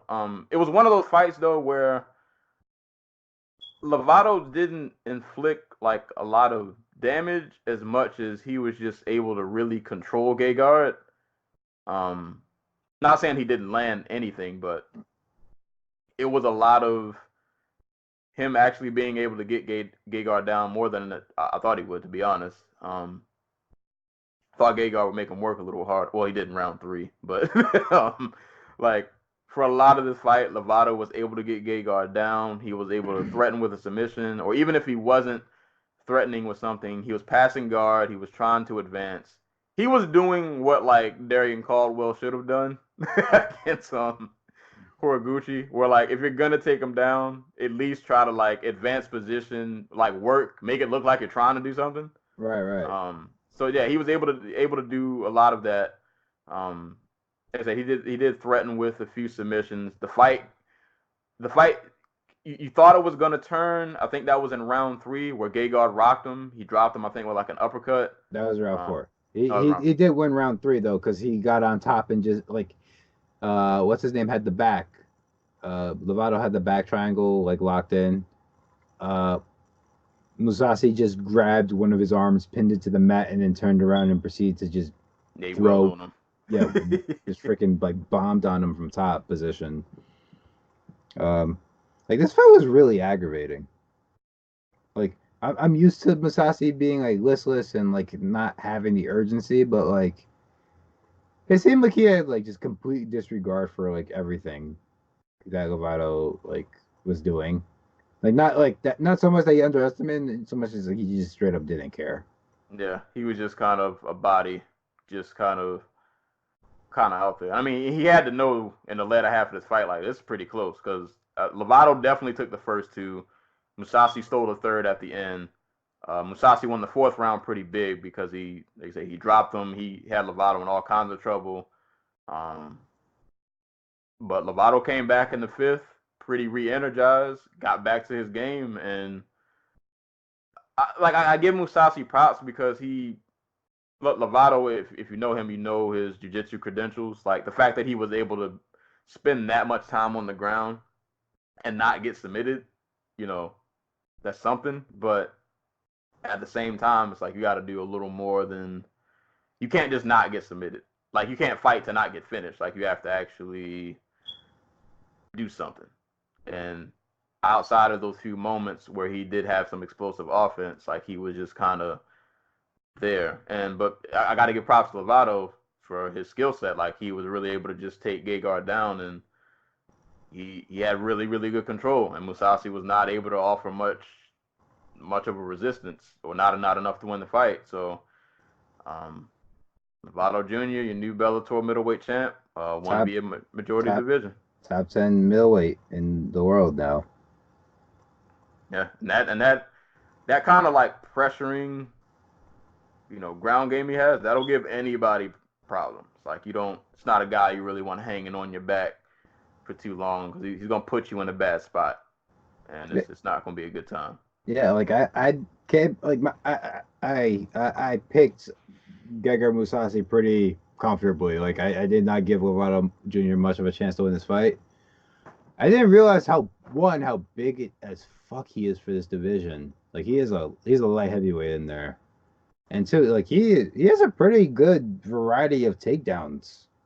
Like he's actually like a pretty good wrestler, which I did not expect. I guess I just haven't been following his career all that closely. But yeah, no, props to him. Props to him, I guess. I wonder if they just run this one back, or if they give Lovato Machida. Yeah, I guess so. I mean, some cheaters out here beating up old men, but he beat the former champion in Rafael Carvalho. They really don't have much else at middleweight. I assume they were planning on doing the rematch between Mousasi and Machida if Mousasi won. If like Gegard doesn't even seem to like, he came out with a quote earlier in the day where he's like, "Yeah, I don't love MMA. I just do it for money." Which, in all honesty, if you had asked me like 5 years ago, I would have been like, "Yeah, no, that sounds like Mousasi." But like, if he's out here getting tired after like 2 rounds of grappling, like I can't imagine, he's like really hungry to get back in there. You know what I mean? Yeah. Need a little more urgency. But I'll give Lovato props, like you said. I didn't think I've watched Lovato fight. Maybe it's just because I didn't remember his fights that well, but he did have a lot of good. I'm actually watching a GIF right now of some of the takedowns he landed, and they're all different. Like it's not like he was like, "Oh, I'm just shooting for double legs," or oh yeah, no, like, there's a lot of like double leg into inside trip, single leg head drag, like what knee tap. There we go, running knee tap like Frankie Edgar style, like single leg kick out the other leg. Just like really just like stuff you don't see from like a lot of BJJ guys, like trap the leg, grab the hip, and just fall backwards and trip them down. Like that's like I think Damian Maia is really the only Damian Maia and Jack are the only like jiu-jitsu guys who I've ever seen like commit to the wrestling bit of grappling in MMA. Yeah, he made it look good. So congrats, man. Rafael Lovato Jr., your new Bellator middleweight champ. And a lot of people from the jiu-jitsu community seem pretty happy for him. He's been putting on for them, so dude's a champ, and he's legit. This win wasn't no fluke or anything like that. Like he really went out there and he handled business. And like you said, I didn't give him much of a chance in this fight either. I thought Gegard was gonna win this pretty handily, but hey man, fights are they're not won on predictions. Got to go out and perform. So shout out to Lovato Jr., Bellator middleweight champ. And the other fight we will mention, Paul Daly versus Eric Silva. I'll say the one thing about this fight that made me happy is like at least Silva didn't die. That's something for me. It was a cool fight. Yeah, how did he not get knocked out?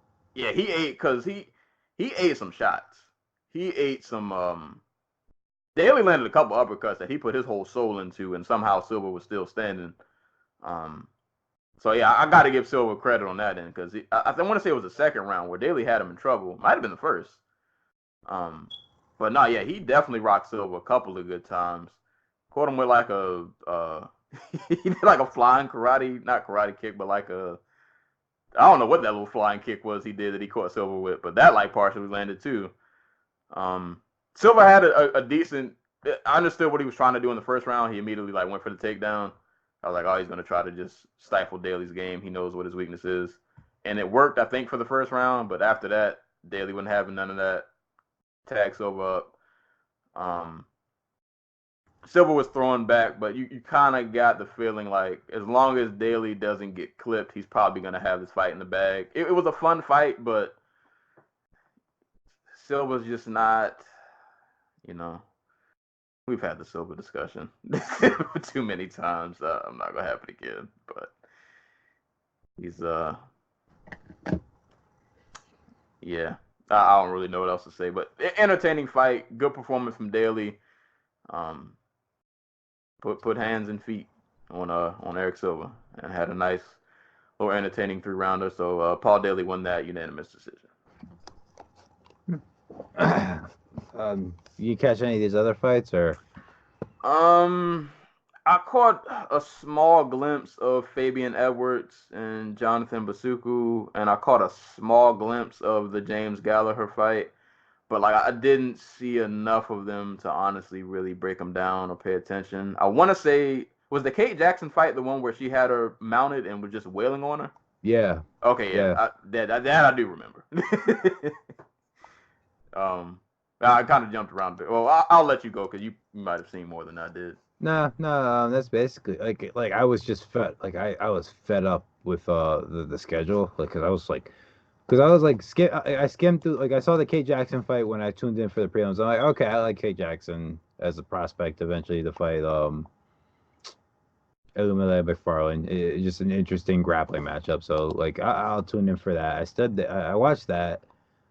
I didn't have any interest in sitting around for Galore Bufando, the Charlie Ward fights because they weren't fighting each other, and that seems absurd to me.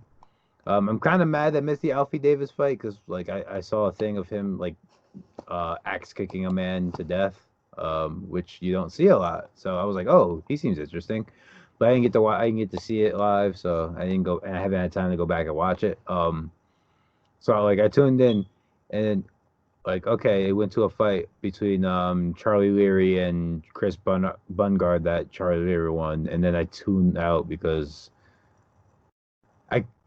they didn't air the they didn't air the Oliver Enkamp Walter Kahadzab fight that I wanted to see. Apparently that was going to be a post slam, so I was like, you know what, whatever. And then halfway through between the wait time from the prelims to the Bellator app main card, I realized that they were doing the fights live for the UK crowd, but I wouldn't be able to watch them till 9:00. So I was like, okay, guess that's a whole part of the card I'm just not gonna watch because I'm not staying up after the UFC card to watch that. If I stay up, I'm gonna go out and do something because UFC ended at 9:30, 10:00 today. So I didn't see any of that card, though I do see the results, and I'm kind of upset that I missed some of them, but that's what it is. Yeah, just some of the fights real quick for anybody who was interested. A couple of notable ones if you guys wanted to see but didn't know. James Gallagher defeated Jeremiah Labiano via unanimous decision. Fabian Edwards defeated Jonathan Basuku via unanimous decision. Costello Van Steenis defeated Mike Shipman via KO. Charlie Ward defeated Justin Moore via TKO. We mentioned Kate Jackson earlier. She defeated Lena. I'm not even going to try to pronounce that last name. Ovchinnikova. There we go. Kate Jackson beat her via TKO. You mentioned Alfie Davis defeated Jorge Canella via unanimous decision. Galore Bufando defeated Keith McCabe via unanimous decision. And Denise Kielholtz defeated Brioni Tyrell via TKO. And Oliver Enkamp defeated Walter Gahadza via submission. So that was Bellator London. It was probably a good card, but just all this confusion on how to watch it and the time difference and tape delay, and it was way too much confusion to try to keep up with, and I was kind of over with it, but everything I guess should be up now, maybe. I don't even know, but Bellator is normally pretty good at least putting fights up, so I don't know. Go back to the zone, watch the prelims, go to Bellator.com. Hopefully some of the fights are on there, but it was probably a good card. It's just Bellator too much. They made this too hard to watch. I mean, yeah. Yeah. Their next card looks pretty interesting. Like, Julia Budd, your mileage may vary, but I like her opponent, Olga Rubin. Rafael Corral versus Chidi Njokwani. Christina Williams versus Juliana Velasquez. Velasquez. Ed Roof versus Kichi Kunimoto. Leslie Smith fighting Sinyad Kavanaugh. I don't care about AJ Agazam or Agazarm. Dumb his name. Yeah. He gets no love on this podcast. And Bruna Ellen versus Alina Kalianidu. That's an interesting card. That's a fine Friday night on Paramount. So if you're interested in that, July 12th. Yeah. So. Watch that in one central location where there won't be time lag and all that craziness. No tape delay there. Right. I reluctantly mention this card. I'm gonna speed run through this because of time. Bare Knuckle was a thing that happened. Y'all guys know my feelings on Bare Knuckle, but I know some of you degenerates are entertained by this. So I will run down the card, who won, who lost, and then we will move on to UFC. So about an hour and 40 in. We still got a whole card to cover. But main event, Artem Lobov defeated Paulie Malignaggi via unanimous decision. From what I heard, the fight was trash, but I don't know what you guys were expecting. But that was the thing that happened. Lobov beat a professional boxer. Go figure. Or former. I don't know if he's retired. I don't really care. He is retired. There we go. He also threw 5 punches in the whole fight, so I don't know why he's upset that he lost. I didn't see the whole fight. I seen highlights and stuff, but my favorite part is apparently after the fight, he was like, "He never even hit me," and there's a gigantic slash right above his eye that is like an inch into his skull. You can see his skull. So yeah, that was that fight. Also had Dakota Cochran defeated Chris Lieben. Don't know why we're still allowing Lieben to fight, but that is another story for another day. Johnny Bedford defeated Reginald Barnett Jr. via unanimous decision. Julian Lane defeated Tom Schoaf via unanimous decision. Joey Beltran won via TKO over Jamie Campbell. Joe Riggs. I'm not mentioning the rest of this card. Why is Joe Riggs on this card? I'm not mentioning. If you guys want to see it, go to Tapology. They got the whole thing up here. I'm not mentioning. You want to talk about Jim Ehlers? No, I don't want to talk about Jim Ehlers. You remember when Jim Ehlers was like, Conor McGregor ducked me in Cage Warriors? Well, he won. He got a KO. So, I don't know. So who came out the winner in that? Oh, at least Ehlers is still fighting, so. We ain't seen Conor in a minute. Well, we saw him in was it April now? November? I don't even know what month it is. It's been a while, but yeah. No, I don't know. Go fight Ehlers. That should come back fight Conor. Ehlers is on a 1-fight win streak. 2 fights actually. That's the fight to make. I don't know. Jim Ehlers would not be the guy. I'd be like, go do bare knuckle fighting. He's been knocked out a lot. Oh boy. Oh, he won. So that was Bare Knuckle FC 6. I don't know what else to tell you guys. You go look it up at your own risk. You shouldn't be spending money on this shit. The way to enjoy this circus sport is to watch afterwards when it when it pops up on YouTube. Yeah. The Malignaggi fight was up the second I woke up this morning. Yeah. But that was Bare Knuckle FC. Quick blurb. Now on to UFC. What city was this? Greenville. My bad. UFC Greenville, South Carolina. That went down on Saturday. So we'll just start from the top. Main event: Korean Zombie, Chen Sung Jung.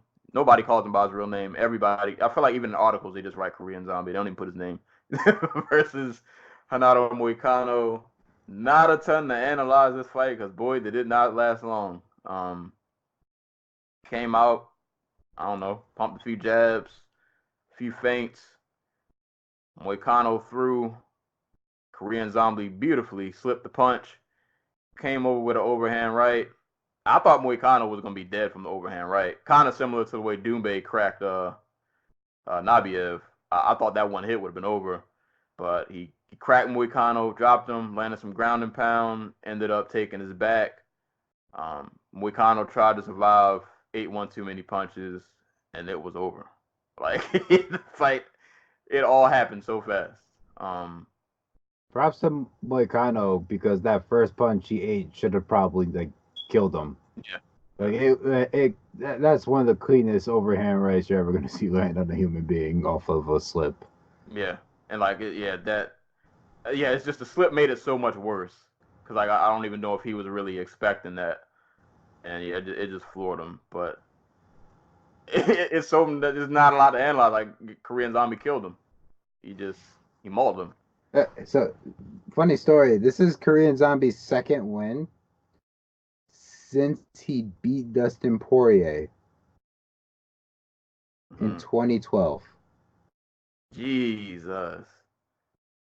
He's only fought 3 times since then. The Aldo fight, the Bermudez fight, and then the Yair Rodriguez fight. And the time that we lost him to his military service, injuries and whatnot, he's making up for lost time, man. He's had 3 kids since that fight. I was gonna say so many props like to Korean Zombie because you had these injuries, you had kids, you had your military service. He has not missed a beat, man. And I mean, to be honest, he was on his way to winning the Rodriguez fight up until the elbow. I think he was. But elbows happen sometimes, even when they're freakishly video gamish. But just wild that he managed to miss so much time. But it's like he never left. Like he came back right where he left off. Maybe better. Like I don't know. I think, and this is just me projecting, but like the injury seemed to be from like the way his camp trained. Like I think they did like a lot of hard sparring. He's down there at MMA Lab more often nowadays. I feel like I read anyway. That's where he did this camp. So maybe like just taking it easy on the sparring, doing more touch sparring and less like hard sparring has been beneficial for him, and it wasn't too late for him to bounce back from all those injuries. Yeah. Whatever it is, man, I'm all for the Korean Zombie coming in here and getting W's. I don't care who he fights next, man. I just want to see the man fight again. He's always a good time. Win or lose, it's going to be an entertaining fight. But I figure with a win over Moicano, like you got to give him kind of a big fight after this. Like he's putting his name up in the conversation. I don't know if I'll say title shot just yet, but probably not too far from it. So as from what I can tell, they have been unable to get that Brian Ortega Zabit Magomed Sharapov fight done. Like I'd love to see him fight one of those guys. I'm definitely down for Korean Zombie and Zabit. That would be fun. That would definitely be fun. And then he'd definitely tell us if he was ready for like the top of the division. So that would tell us for both of them, I think. That would tell us if Korean's ready to make another leap. If Zabit can beat like an elite guy, because like I said, even as long as Zombie's been gone, even though he's been back for a short amount of time, like I don't think he's missed a beat. He's still that top guy he was when he left. I don't think there's much of a difference. But nah, man, awesome win for Korean Zombie, man. Great to see him win. Dude is just always fun to watch fight, and I would love to see, probably won't happen this year, maybe sometime 2020, Korean Zombie in the title fight. No matter who's the champ at the time, I don't care. I would love to see it. Would love to see it. Same. I'm trying to think. Like, could you run back Zombie Aldo? I mean, I don't see why not. Aldo's only got like one fight left, right? We gotta get the Pettis. Pettis fighting Diaz. Yeah, so and Pettis is probably never coming down to 150 ever again unless he gets like a big fight. like a Conor McGregor fight or something. So I guess if I can't, God, I wanted Pettis Aldo so bad. I wanted Aldo to go up, but if we're not gonna get that fight. I'm definitely not mad at the Korean Zombie Aldo rematch. That would be fun. That would definitely be fun. So we'll see though. But congrats to Korean Zombie, man. He went out there and just kind of mopped the floor with Moicano. Beautiful right hand that knocked him down and eventually got the finish. So shout outs to him. Co-main event, and it's crazy because this card got shuffled around a lot because we had injuries and we were supposed to had Lineker and Rob Font, and that fight didn't happen. But the fights we got were still good, man. Co-main event, Randy Brown versus Brian Barberena. Really pretty fun, entertaining fight. I was happy to see. I'm always happy to see a guy with Randy Brown's frame who can like actually use his frame. Yep. He's like tall and lanky, and it's so frustrating watching like a la Stephen Struve, even though I love him, but like he has all this reach and like just doesn't just don't really use it.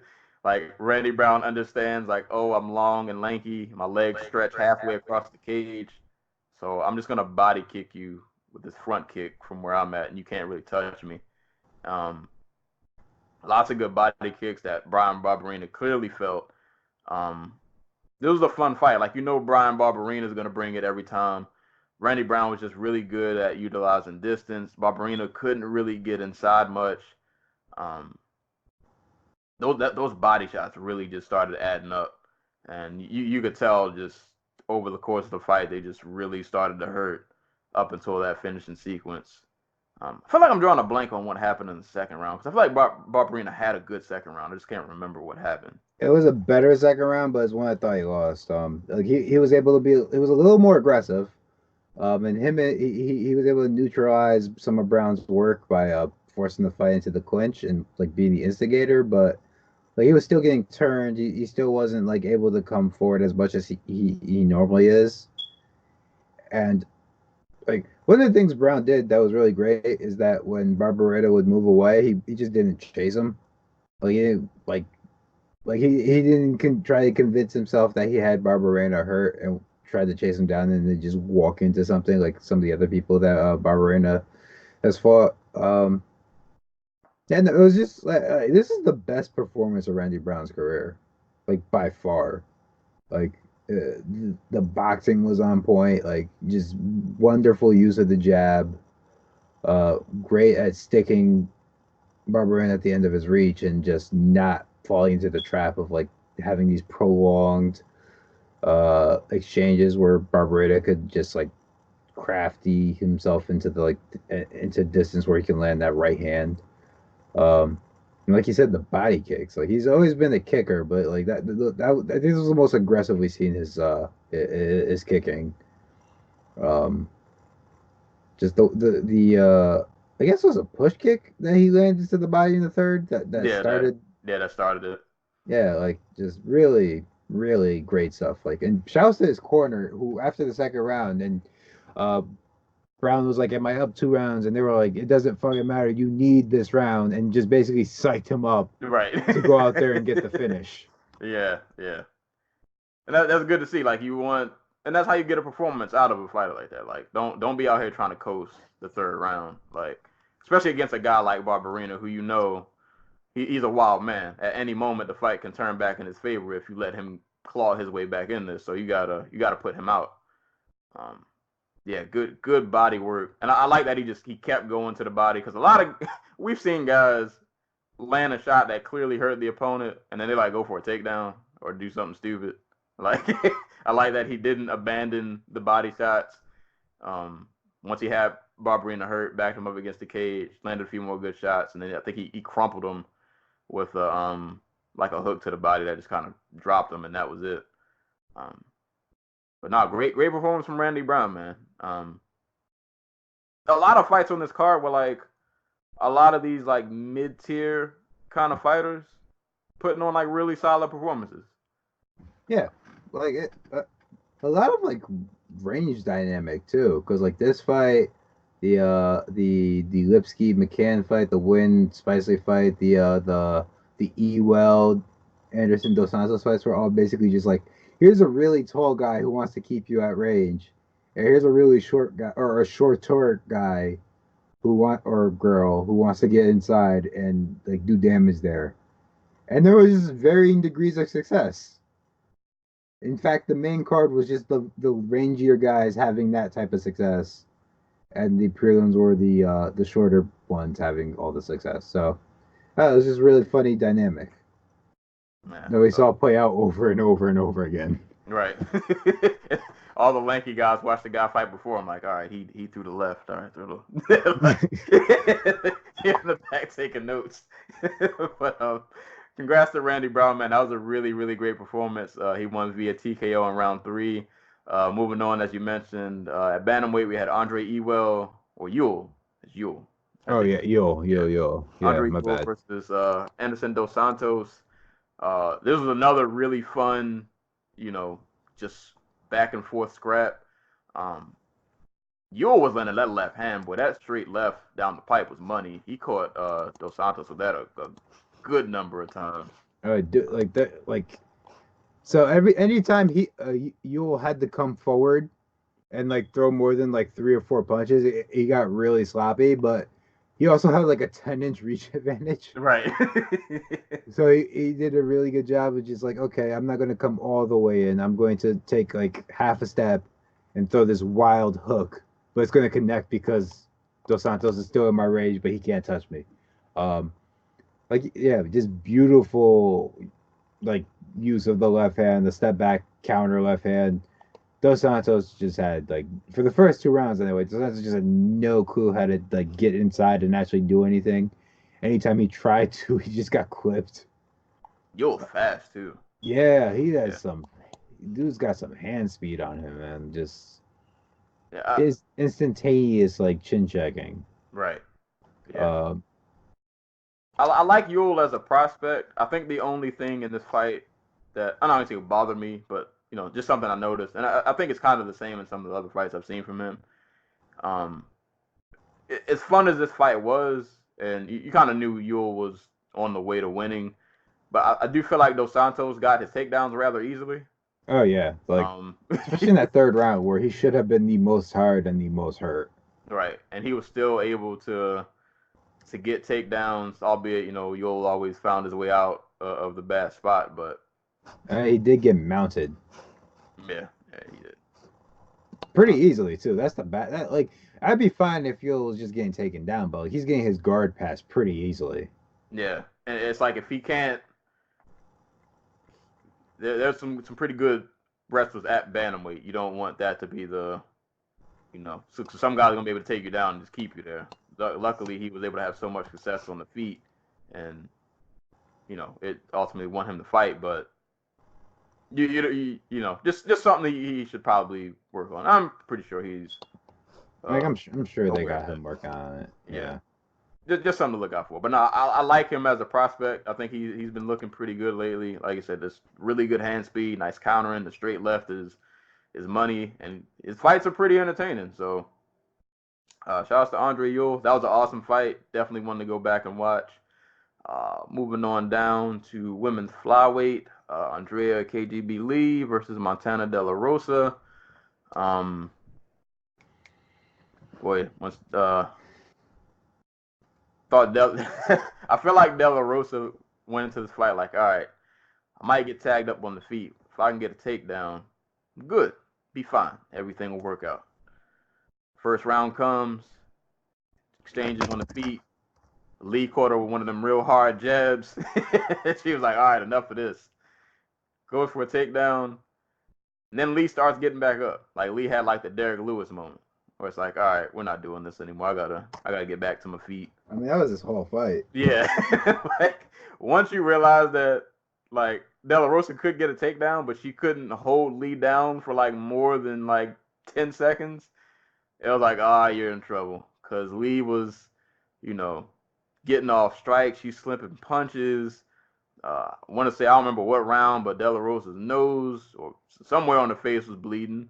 And De La Rosa just didn't really have the striking skill set to really hang with Lee, who we know is a pretty good striker. And the fact that Lee was able to, like, slip a lot of punches, had some pretty solid defense, and she's actually pretty good on the ground as well. Like she's a very well-rounded fighter. Like Lee just had too many tools. Like De La Rosa had that one,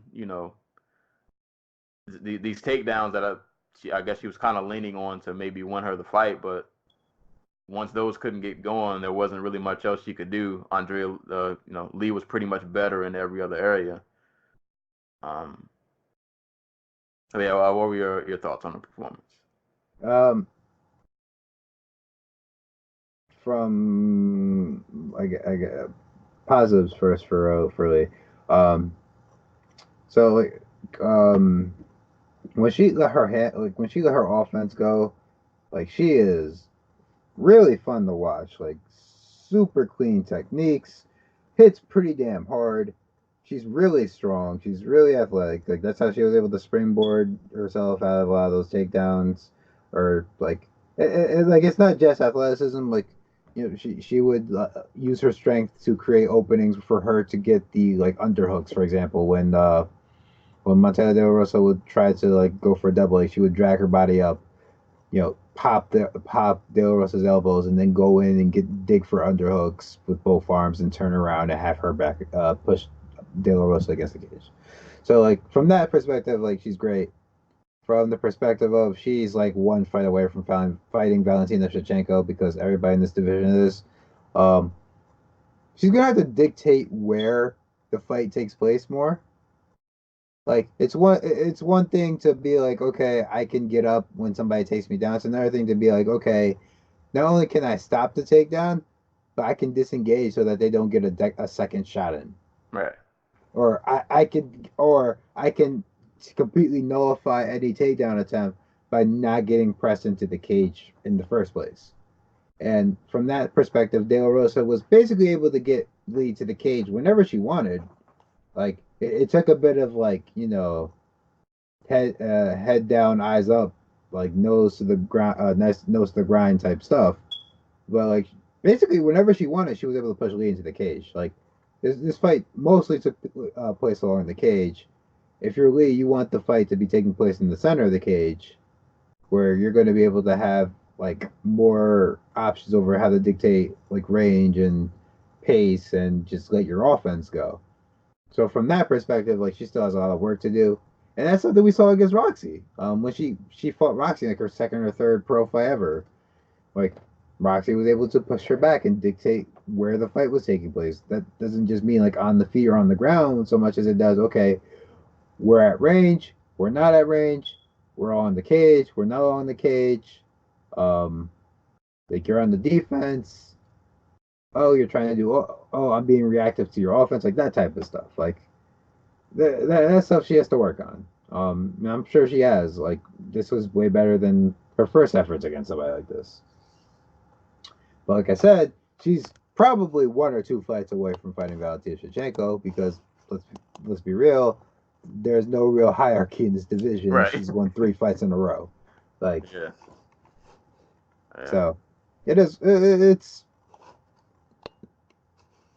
like it sucks to have to look at everything from this perspective of like, okay, what do you offer Valentina Shevchenko? But we're kind of in that like Anderson Silva middleweight era where like, okay, what do you have to offer Anderson Silva? Like, I can't get hype on you unless, because you're like, your next fight's gonna be like Anderson Silva. Like, what do you have to offer? It's almost like you watch any women's flyweight fight in the UFC and you're like, all right, how does she stack up against Shevchenko? Yeah, like that's pretty much it. I mean, and I guess I'll say for Lee, like I wouldn't pick her against Shevchenko, but I do like her skill set. A really good striker, like you said, somebody who's also really like physically strong, because Shevchenko's pretty physically strong for this division. Rawlik. Yeah, she could. I'm trying to think of how to face this. I'll give her more than a round. Like, I'll say she survives more than a round. Anything past that, I don't know. No, she's got a lot of good tools though. Solid defense. She's fun to watch. Like you said, when she does let her offense go and she gets things flowing, like she's really fun to watch, and she's pretty well rounded no matter where she goes. It's just that You want to be the one choosing where Yeah, things go. you got to be a little more assertive. Like you can't, especially against Shevchenko, you don't want to just let the fight happen. Like you need to control what is happening in this fight because if you let Shevchenko get any kind of comfortable, we already seen how that can go. You don't want that for yourself. But yeah, like you said, we're probably gonna see her in a title shot 1-2, 1 or 2 fights from now, either way. So I hope she's ready. Hope she knows this is coming because it's definitely not too far around the corner. But great win on her, man. She's somebody we've been keeping an eye on for a while, and so far so good. So far looking pretty solid. So shout out to Andrea Lee, got the win via unanimous decision. And the last fight of the main card, going to men's middleweight, Kevin Holland versus Alessio Di Chirico. So I did not see this fight. Here's the thing. What was I doing? Like this is right after the Mousasi Lovato fight, so I think I was just like, kind of like reflecting on it. So I didn't see a lot of Holland to Jericho. I did see the last 10 seconds where Kevin Holland just decided while pressed along the cage he was just going to clap Alessio Di Chirico with a pair of cymbals. Which, in my mind, is a 10-7 round for Kevin Holland. This fight wasn't a great fight, but it had like these little subtle. It had Kevin Holland moments. Yeah, it had just these little moments where it's like, this isn't a great fight by any stretch, but like I'm kind of entertained at the same time. Like there was a moment where Holland was against the fence and he jumped to do a flying knee, and like Holland's a pretty tall, lanky guy, and like Di Chirico caught the knee and I think he tripped. It was weird to watch. And then there was this moment where, well, props to Holland because he got injured. I can't remember what round it was, but his shoulder got dislocated.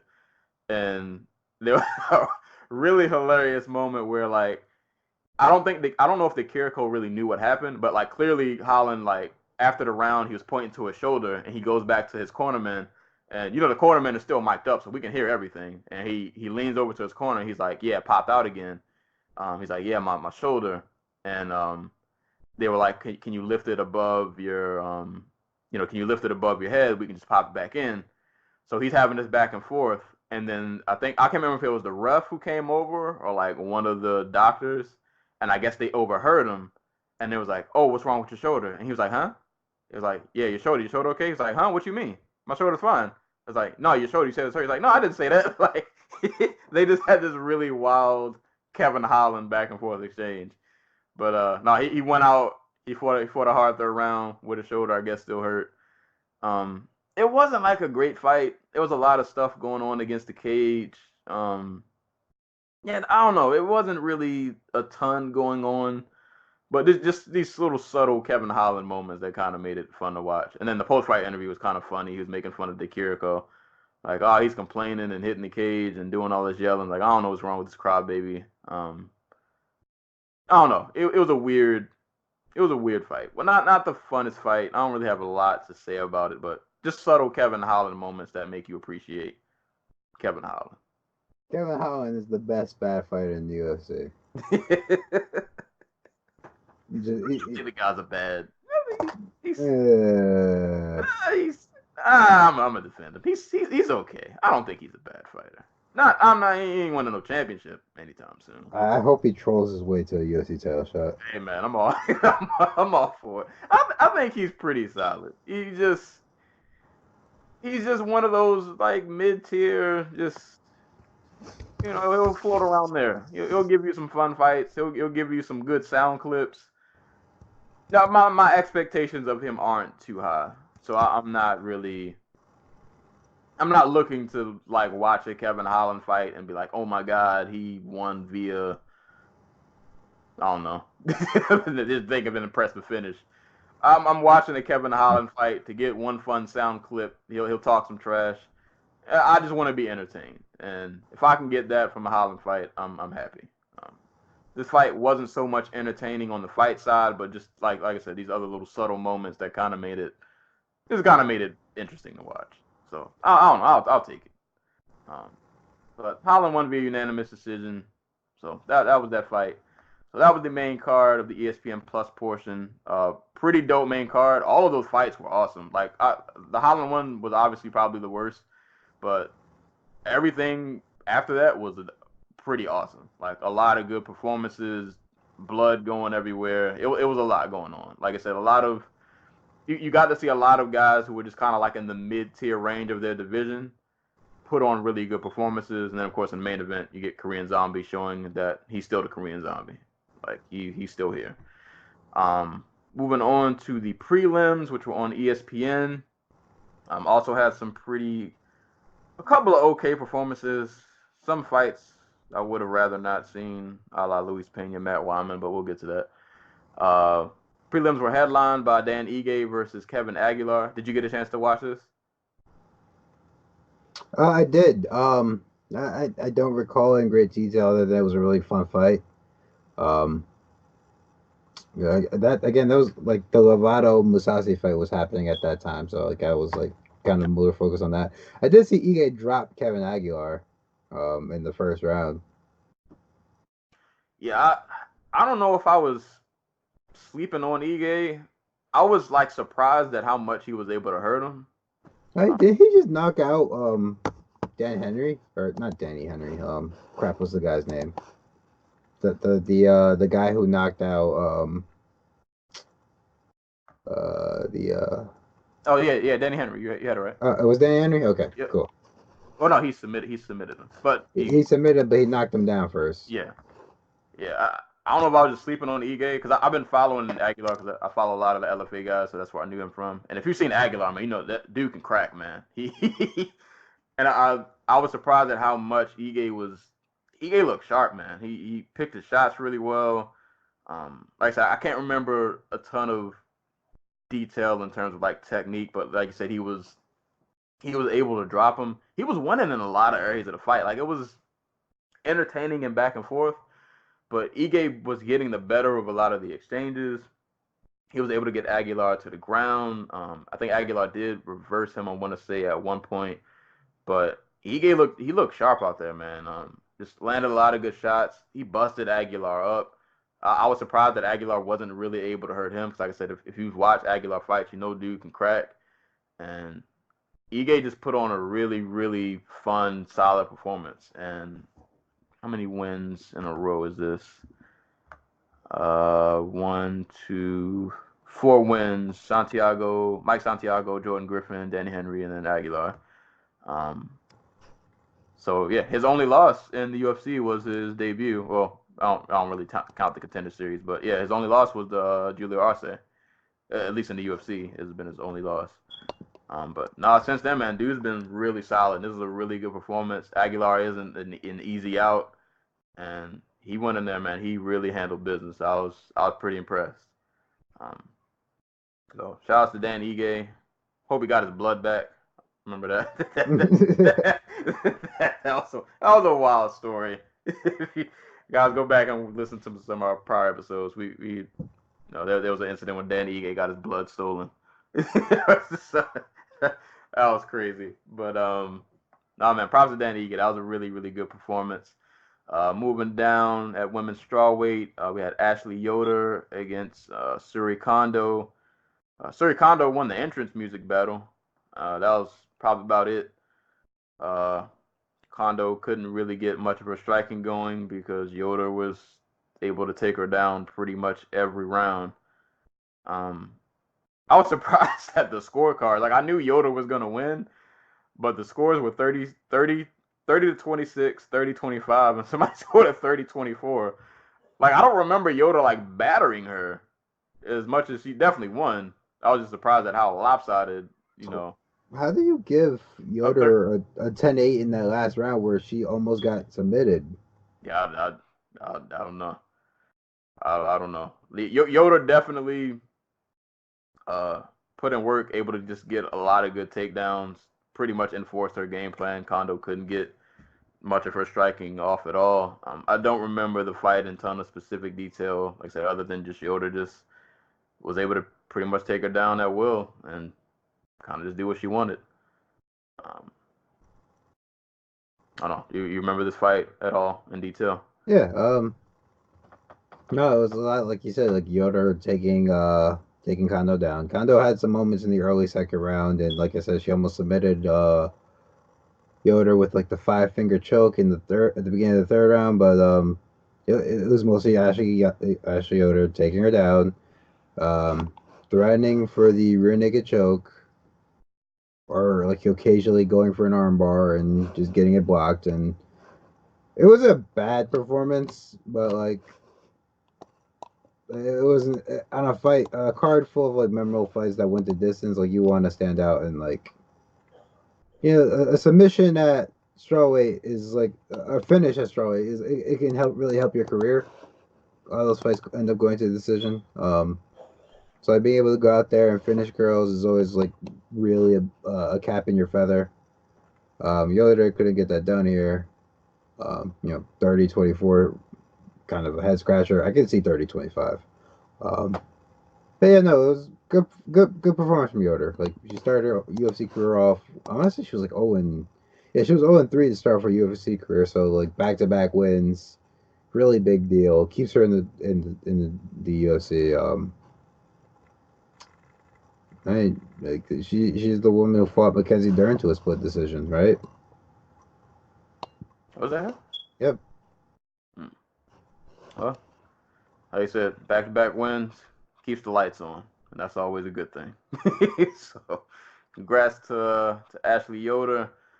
Moving on to lightweight, Violent Bob Ross, Luis Pena versus Matt Wyman, who hasn't fought in what 4, 5, 10? How long has it been? Almost 5 years. Yeah, been a while. I'm be honest with you guys. I think I could have went without this one. Same. Yeah. Like in the first round, I was like, you know what? It'd be cool if Wyman could come back after this time off, maybe clip Pena somehow, get a win, or just like have a moment. But it just like and I don't want to take away from Pena because he pretty much dominated this fight. And I'll give it to Wyman. Like he lasted for a guy who hasn't been in here for 4 to 5 years. I thought he probably would have went out earlier. He gutted out a lot of this fight, just sheer grit, just able to survive. Uh, Pena pretty much won in all areas. He tagged him up on the feet, caught him with some 1-2s or like the uppercut to the straight, took him down, clinch work, beat him up on the ground. Like Pena won in pretty much every area of the fight. But to be honest, by like the end of like round 2, like I just felt like I saw enough. Like I think we clearly saw that Wyman just wasn't going to win this, man. Like he was bleeding all over the place. Pena was just dominating him.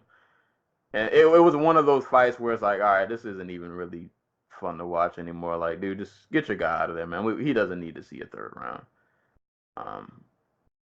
But yeah, Pena ended up getting the finish. He pretty much dominated Wyman. I give Wyman props. Like he was in there trying. Like for a guy who came off for 4 years, he was in there swinging. He was trying to make something happen, but it just it didn't work out. Did not work out at all. This was not. Yeah. So hindsight is 2020, but like.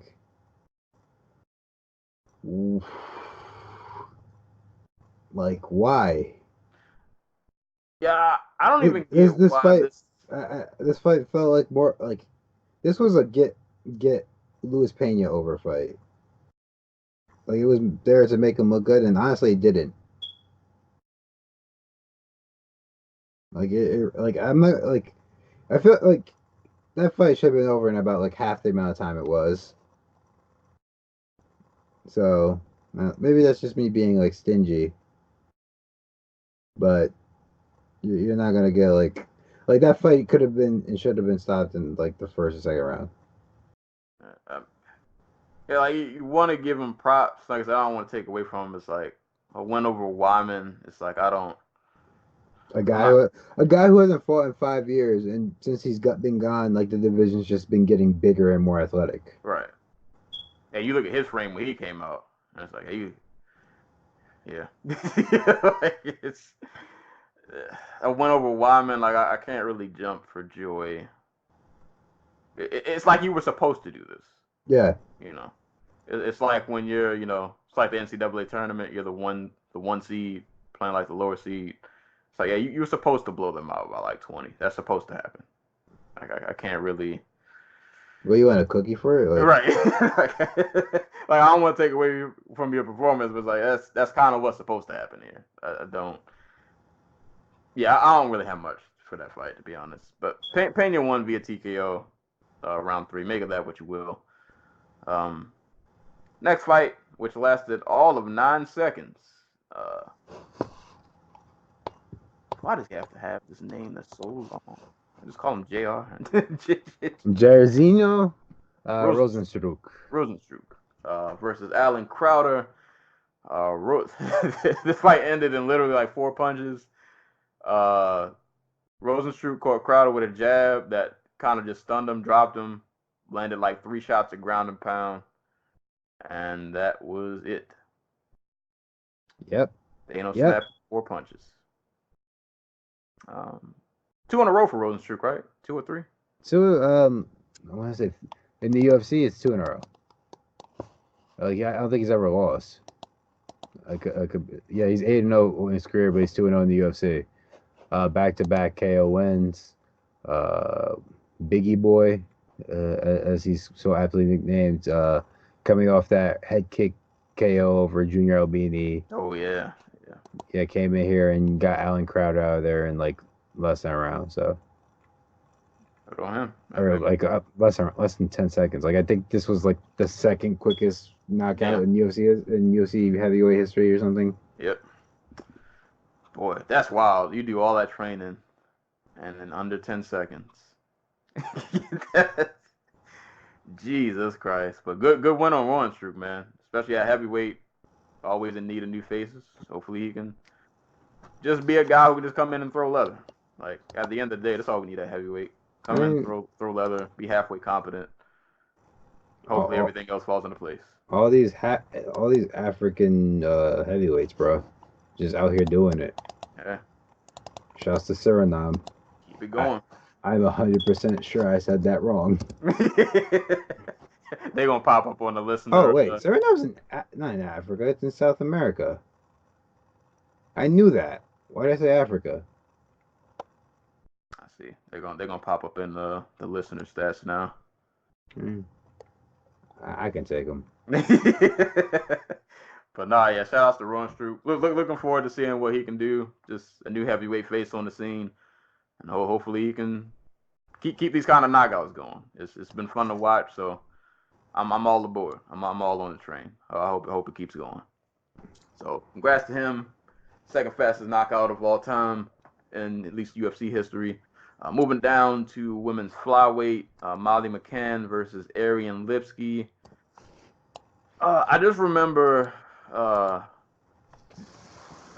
watching this fight, and after the first round, really kind of noticed it in the first round, but definitely more so after the first round. Lipski just looked really flat and just kind of like uninspiring, and just like Molly's not like the most technically skilled fighter, but like she fights with like some oomph. Like she fights with like some passion. There's some fire there. There's some, I'm trying to win this. It might not look the prettiest, but like I'm out here. I'm trying to get this W. And Lipski, with all the talent in the world, at least in terms of striking, just looks really just lackadaisical. Just really, just very meh. just so much to be desired. And boy, I'm surprised Molly didn't. Molly got takedowns whenever she wanted to, with like no resistance. Like if Molly decided I want to take down, she's getting takedown, because Lipski just didn't really offer anything. Yeah. When Molly McCann finds somebody who will just let her get to that mid-range, she is so fun to watch. Just like amazing combination. Like I shouldn't say amazing, but like it's like I don't see a lot of women in the division, like in that side of like the UFC with like her skill set. You know what I mean? Like the strikers we tend to get who are really good at women's in the women's division tend to be range strikers Rose Namajunas, um Ioana and Jacek, Amanda Nunes, Holly Holm. Like they've all historically been like women who will mess you up at range. Like Molly McCann is just like somebody like, no, I like pocket boxing, which in and of itself is like really rare in MMA. Like I'm thinking like the Johnny Hendricks, Robbie Lawler style of fighting, where they're just like in a phone booth, but like actually like dipping and like slipping and like, so it's really fun to watch a fight. And Lipinski just had no idea what to do once her jab got figured out. Like she just kept getting countered and countered and countered, and then she got taken down, and then she got countered again. Just like a really one-sided performance from Molly McCann. Just like really fun stuff. It's kind of wild that you mentioned like her brawling style because I feel like she fights the way. If you look at like her frame and her build, it's like, yeah, I can see her fighting like that. Like, yeah, she's not the rangiest person, not the tallest fighter, but she knows how to work with what she has and like make it into something. like yeah, and I wouldn't even call it like brawling. It's just like good pocket boxing, like level changing, going to the body, and then finishing upstairs. Like that's the type of stuff you like. We don't get a lot of in MMA, like for whatever reason. And the thing is, like, if you just physically look at both of them, like, you just look at them and you figure, like, all right, Molly, you have to get inside because Lipski's a little longer, a little rangier. It's just, it was so weird just watching this. Like, I'm looking at Lipski and you can see the talent, you see, like, the frame, and it's like, you should be out here, like, like, you should just be, yeah. But nah, man, Molly, like I said, Molly held it down, man. Just, I was really impressed with just how easy she was able to get takedown. It's like, all right, I can get inside this range now. I'm just gonna grab you, and you're not gonna do anything about it. So it's kind of like whatever I say goes. I can appreciate that. We talk about fighters who, you got to dictate where things go. You got to be able to be in some kind of control. And she said, if I want takedowns, I'm getting takedowns, and that's what happened. Yeah. I'm not losing hope on Lipski. I had a back and forth exchange with somebody on Twitter about this. His argument was, and valid. No, she's what, 25? Yep. Yeah, 25, still young, still learning, and I get that. And for me, it's not so much that she lost her fights. It's just like how she looks when she loses. Like it just looks really, just looks really flat, and it's just like, I don't know. Like, are you in a good headspace? I know she's fought twice within 5 months. Like, do you just need to take some time off and just kind of work on your game a little more? Because, like, I feel like she has a lot of talent. Like, the division would be better for it if she pans out the way, like, we hope she can be. But it's just like, I would hate for her to become like a footnote. Like, she'd be like, oh, a couple years from now, y'all remember Lipski? Yeah, we thought she was going to be whatever. And it's like, oh, yeah, she didn't pan out. And we just move on. Like, I don't want her to be that. And it's just it's only been 2 fights, so you can't really, I don't want to pull the panic button already. But it's just the way that she's looked. It's like, and it's not like this division is super deep. So it's like, it's not like you're, no disrespect to Molly, but you're not fighting like somebody on the level of like a Shevchenko. So it's not even like we're giving you opponents that are like super above your pay grade. So it's like Molly McCann is not that much different from some woman she probably would have eventually fought in like KSW. Right. So it's just like we talk about the UFC building prospects or either just organizations in general, like not maybe feeding their prospects to the wolves too fast. Like, no, this is a perfect build-up. We're giving you people that you should be able to beat or at least have a somewhat competitive outing against, and it's not looking too good. I'm just struggling to find where like the disconnect is. I don't know, maybe she just need to take time off. Definitely work on that takedown defense. Like we kind of mentioned in one of the fights earlier, just maybe being a little more assertive. Like I don't know what it is. Just there's something missing. There's something missing, and Molly was able to exploit it and more. Like Molly knew what she was trying to do, and Lipsky just looked kind of lost out there. But props to Molly, man. Like I said, she's fun to watch. She knows how to take what she has and just really make it work. So we'll see. We'll see how she does. I'm looking forward to seeing Lipsky again, but I would hope she can just take some time off and just kind of work on her game. You know where she trains out of? I do not. Let's see. It says Curitiba. Let's see. She trains at Kings. Ooh. See? I was thinking she was still at some like small gym in Brazil or in Poland or something, but no, she's at Kings. I don't know. I had to figure something out because this ain't working. But shout out to Molly Buchanan, man. She's out here out here putting on. I didn't really know who she was until like a couple fights ago. She's just been out here just having these little fun, entertaining scraps that have been pretty dope to watch. So shout out to Molly Buchanan. She got the win via unanimous decision. And the last fight on the card, Daniel Cormier's boy, Deron Wynn, finally made his UFC debut against Eric Spicely. They had a very fun and entertaining back and forth. This is the apex of tough dad middleweight fights, where you get two dudes who just kind of go in there and just wing it. We're just gonna go in. I'm gonna throw uppercuts and hooks. You gonna throw uppercuts and hooks. We'll see who falls out first. Nobody fell out, man. They just threw back and forth, and I'll applaud them. We always make fun of middleweights. They kept a pretty good pace. The pretty nonstop. Dudes were just literally just out there throwing. Isn't Wynn supposed to be a wrestler? Yeah, he is a wrestler. Yeah, there was no wrestling. I don't think he did one takedown. Like they had some clinch work against the cage in some moments, but I don't remember there being any takedowns. Like dudes were just out there just slugging it. But I'll say good for Wynn. Like I said, what I look for in prospects, being able to get through some adversity. I feel like in a typical Wynn fight, he would hope to be able to just out wrestle his opponent. And in a fight where he really didn't utilize his wrestling at all, he could still hang on the feet. He was landing good shots. He took good shots.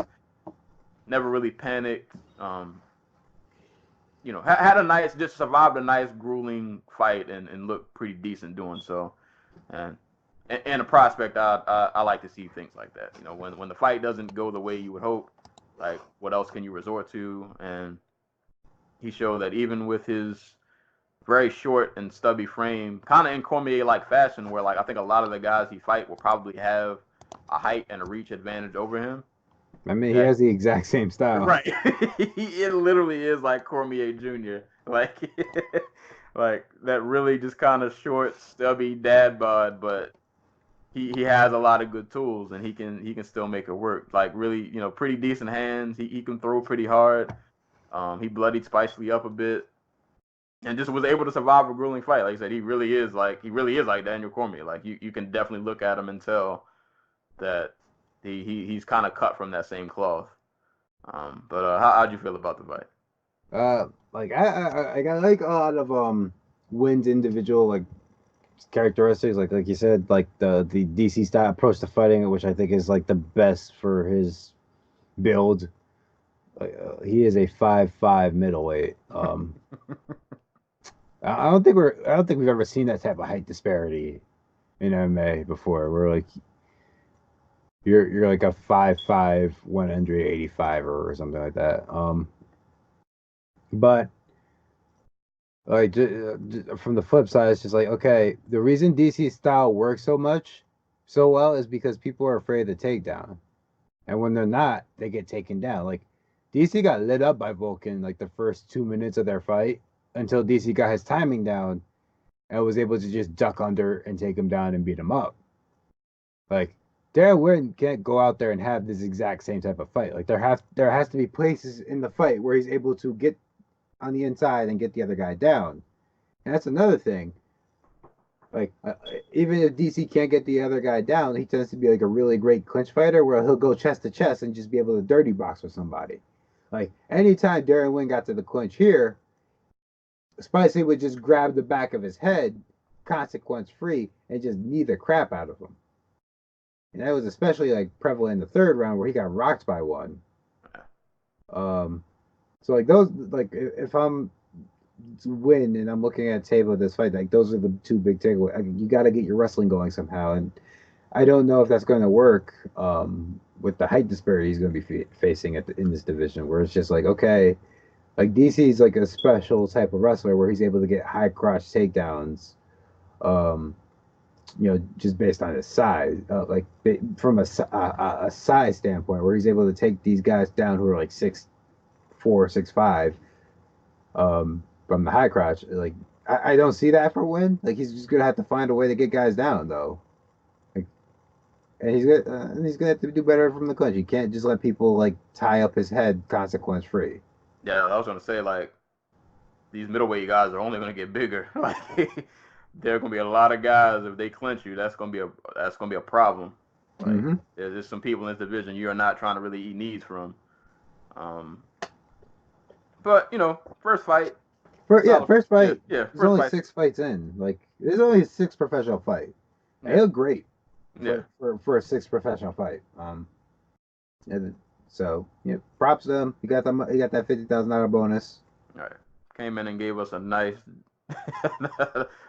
barbecue fight league brawl. Like that's the ideal barbecue fight league fight would look like that. Like, yeah. Two tough dads just out here just winging it. that's all we need. We ain't looking for like no crazy skill set. Just go out there and wing it. Oh man, are we Dana White? Oh no, I don't care about finishes. Just punch. You don't need to get a finish. Just punch and try not to die. We might not have good health insurance. Probably can't cover that. But no, man, good performance for Darren Wynn. That's a pretty solid debut. Looking forward to see what he does in the future. So that was UFC Greenville. Overall, man, this is a pretty good card, man. I was pretty entertained. As I said earlier, a lot of these fights were just you got some new faces and like some middle tier guys outside of the main event, and just a lot of these mid tier fighters just really put on really solid performances, and new faces impressed. Like you got, like I said, DeRon Wynn on his debut, looking really solid. We got possibly a new face at heavyweight with Ron Struck. Dan Ige is making a name for himself at featherweight. Andrea Lee, like we said, she's probably gonna be in the title shot in about 2 fights. Randy Brown and making his way in that violent weight welterweight mix of those like mid-tier guys who are trying to claw up. So he's establishing himself there. We got Andre Ewell, looking like he'll be something fun to watch at bantamweight. Korean Zombie just being Korean Zombie. No, man, overall, man, a good weekend of fights. Definitely go back and watch this UFC Greenville card. If you got ESPN Plus, go back and watch it on there. Definitely go back and watch Glory, like we mentioned, man. Cedric Doumbe, just awesome performance. Really good Glory kickboxing card. And as you mentioned, the journalist will be covering now. So hopefully, those guys can like get some more exposure, and people who want to just be able to follow the sport closely, you'll have another outlet to do so. And Bellator, which seemed like it was a good card, just lots of confusion on how to watch it. But I'd imagine by the time you guys hear this podcast, between DAZN and Bellator's website, hopefully a lot of those fights should be up. So you can go back and watch Lovato, Mousasi, Silva, Daly, and all the other fights we mentioned. But no, man, a good weekend of fights. It was literally an all-day affair from like 11 until whenever it ended at night. But a lot of good fights, man. I'm not mad. It was a fun weekend. I ordered Chinese food and watched people get punched in the face, and that makes me happy. So I'm not gonna complain. Good night of fights. Go back and check out everything we mentioned. Next week we will be back. What is this? June 29th. We will have UFC Minneapolis, which will be headlined by Junior Dos Santos and Francis Ngannou.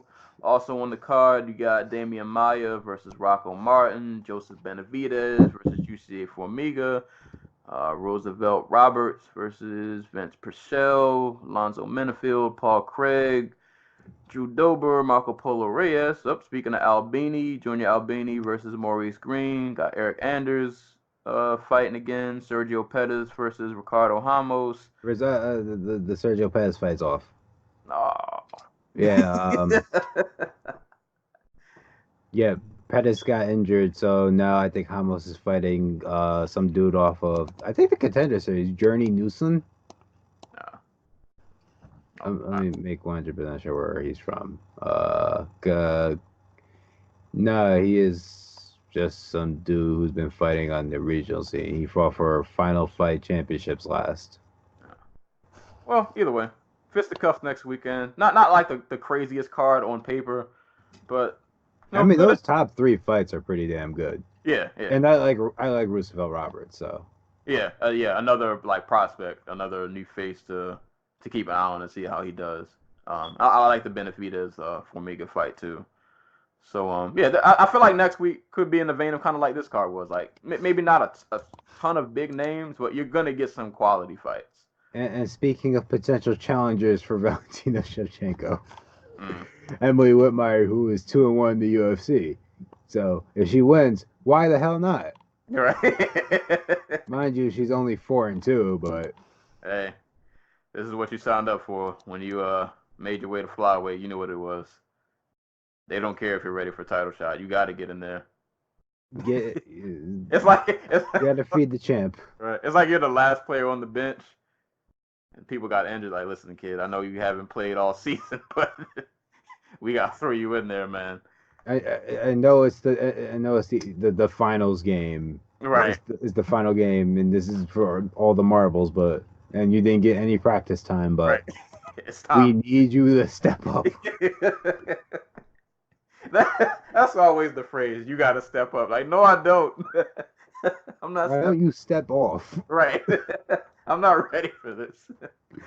But nah, man, really fun weekend of fights. So go back and watch everything we mentioned. And like I said, we'll be back next week for UFC Minneapolis. I guess real quick, are they? I don't think Bellator has a card next week. Any boxing going on next week or anything? Several cards. Charlo, I don't remember which one is fighting. Jamal is fighting Brandon Abrams on Showtime. Over on Top Rank on ESPN, Richard Comey and Raimundo Beltran are going to be fighting on Friday. Demetrius Andrade will be fighting Selecki for the WBO World Middleweight title on Saturday. There's a UK card that's on Top Rank that's actually pretty good, or at least had 1 or 2 good fights that I wanted to watch, but I can't find it in my folder here. But interesting story actually. Hung-Mi Choi. For those who don't know, she's the de facto girl. I think is her nickname. She was actually part of the North Korean Olympic national boxing team, or she trained with the national boxing team. She was chosen to be on the team. You're chosen really young there. When it comes to athletic pursuits, she was chosen to be on the national team when she was like 11 or 12 or 13. Her family fled for South Korea, and she went on to become the WBA featherweight champion. And she'll be defending her title next week. She's fighting Wakako Fujiwara. There we go. So, there's always something interesting going on. Oh, plus, and you got good. Yeah, I was gonna say you also got Titan FC and LFA next week. Yeah, I would say LFA 70 going down next week on the 28th, and this will be their debut in Wisconsin. So definitely shout out to them. Shout out to everybody in Wisconsin. Oh, and last bit, M1. There's an M1 card this Friday. It's gonna be featuring a welterweight title fight between Lacerda and how did I say it like that? Lacerda and Rachmanov. Tell them to take what's his name back. Wasn't Minikov an M1? Yeah, no, he was a fight. I think was he an M1? while he was away, he was fighting in fight nights. Whichever one he was in, y'all guys come scoop him back, man. Disgusted with that man. Getting that trash fight. But anywho, that's all we got for today's episode. So we'll close with parting shots and shout outs. I guess just shout outs to the NBA draft. Congrats to everybody who got drafted. I just enjoy seeing people who, had to work really hard for something, and now you get to see all your hard work pay off, get to change your life in one night. It's an awesome feeling. Well, I haven't done it yet, but I'd imagine it's awesome to watch. So, congrats to everybody. Shout out to everybody who got drafted. And on the video game tip, I've been playing this new game on the Switch called My Friend Pedro. It's from Devolver, who I want to say had an E3 conference that I did not watch, but this game's really fun. I got a chance to ride a skateboard and shoot people while I was riding a skateboard. It was really fun. The game is a shooter, so like a side-scroller shooter. If you're looking for something on the Switch, look that up. It's called My Friend Pedro. Pedro is a banana. Yes, he's a talking banana. I know that sounds wild, but the game's kind of wild. But it's really fun, man. I'm probably gonna play that some more today. It's a pretty fun shooter if you're into that kind of game. But yeah, that's and shout out to I had a couple people on Twitter who bought my book yesterday. I don't have them up by name, but I appreciate you guys.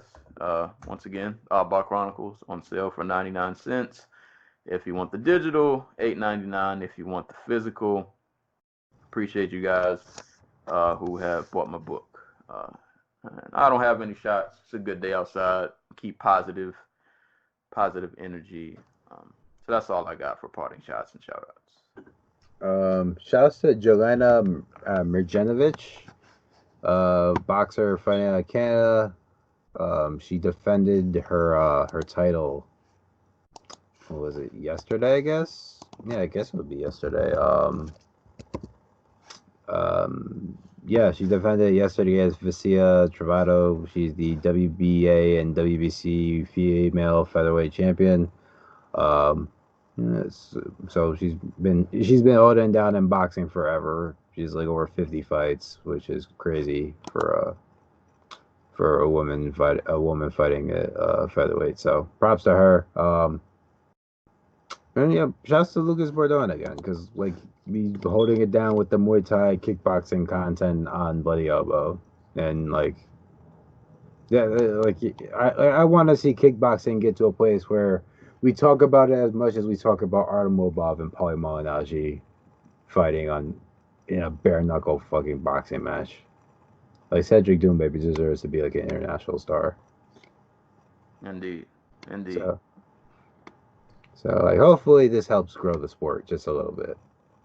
Oh yeah, and any kind of push helps. But yeah, support kickboxing. It's awesome. All you guys who complain about you don't like grappling and MMA, just watch kickboxing. Oh, that reminds me. Shouts to Jarena Bars, who signed a deal with One Championship. Hey. So if Cyborgs are out to be free. If they really have their hearts set on like 8 shows a year and they need stars to put on U.S. television and they need a fight to put on U.S. television, that's the fight. There you go. That's a fight, I should say. It's not going to get you 80 cards. Right. But, for whatever that one card is, that'll be really dope to watch. Yeah, if you guys haven't seen Jarena Bars fight, go look her up, man. She's a beast. But that's all we got for today's episode. Thank you guys for listening. As always, you can give this podcast a listen on SoundCloud, YouTube, iTunes, Spotify, Google Play. Send questions to dojotalkpodcast@yahoo.com. Hit us up on social media at the Dojo Talk Podcast Facebook page, as well as the Instagram page. And you can follow me on Twitter as well as Twitch at Serial Sensei. That is all we got for today's episode. So as always, anytime people are being punched and or kicked in the face, we will be there to talk about it. And until next time, we will catch you guys later.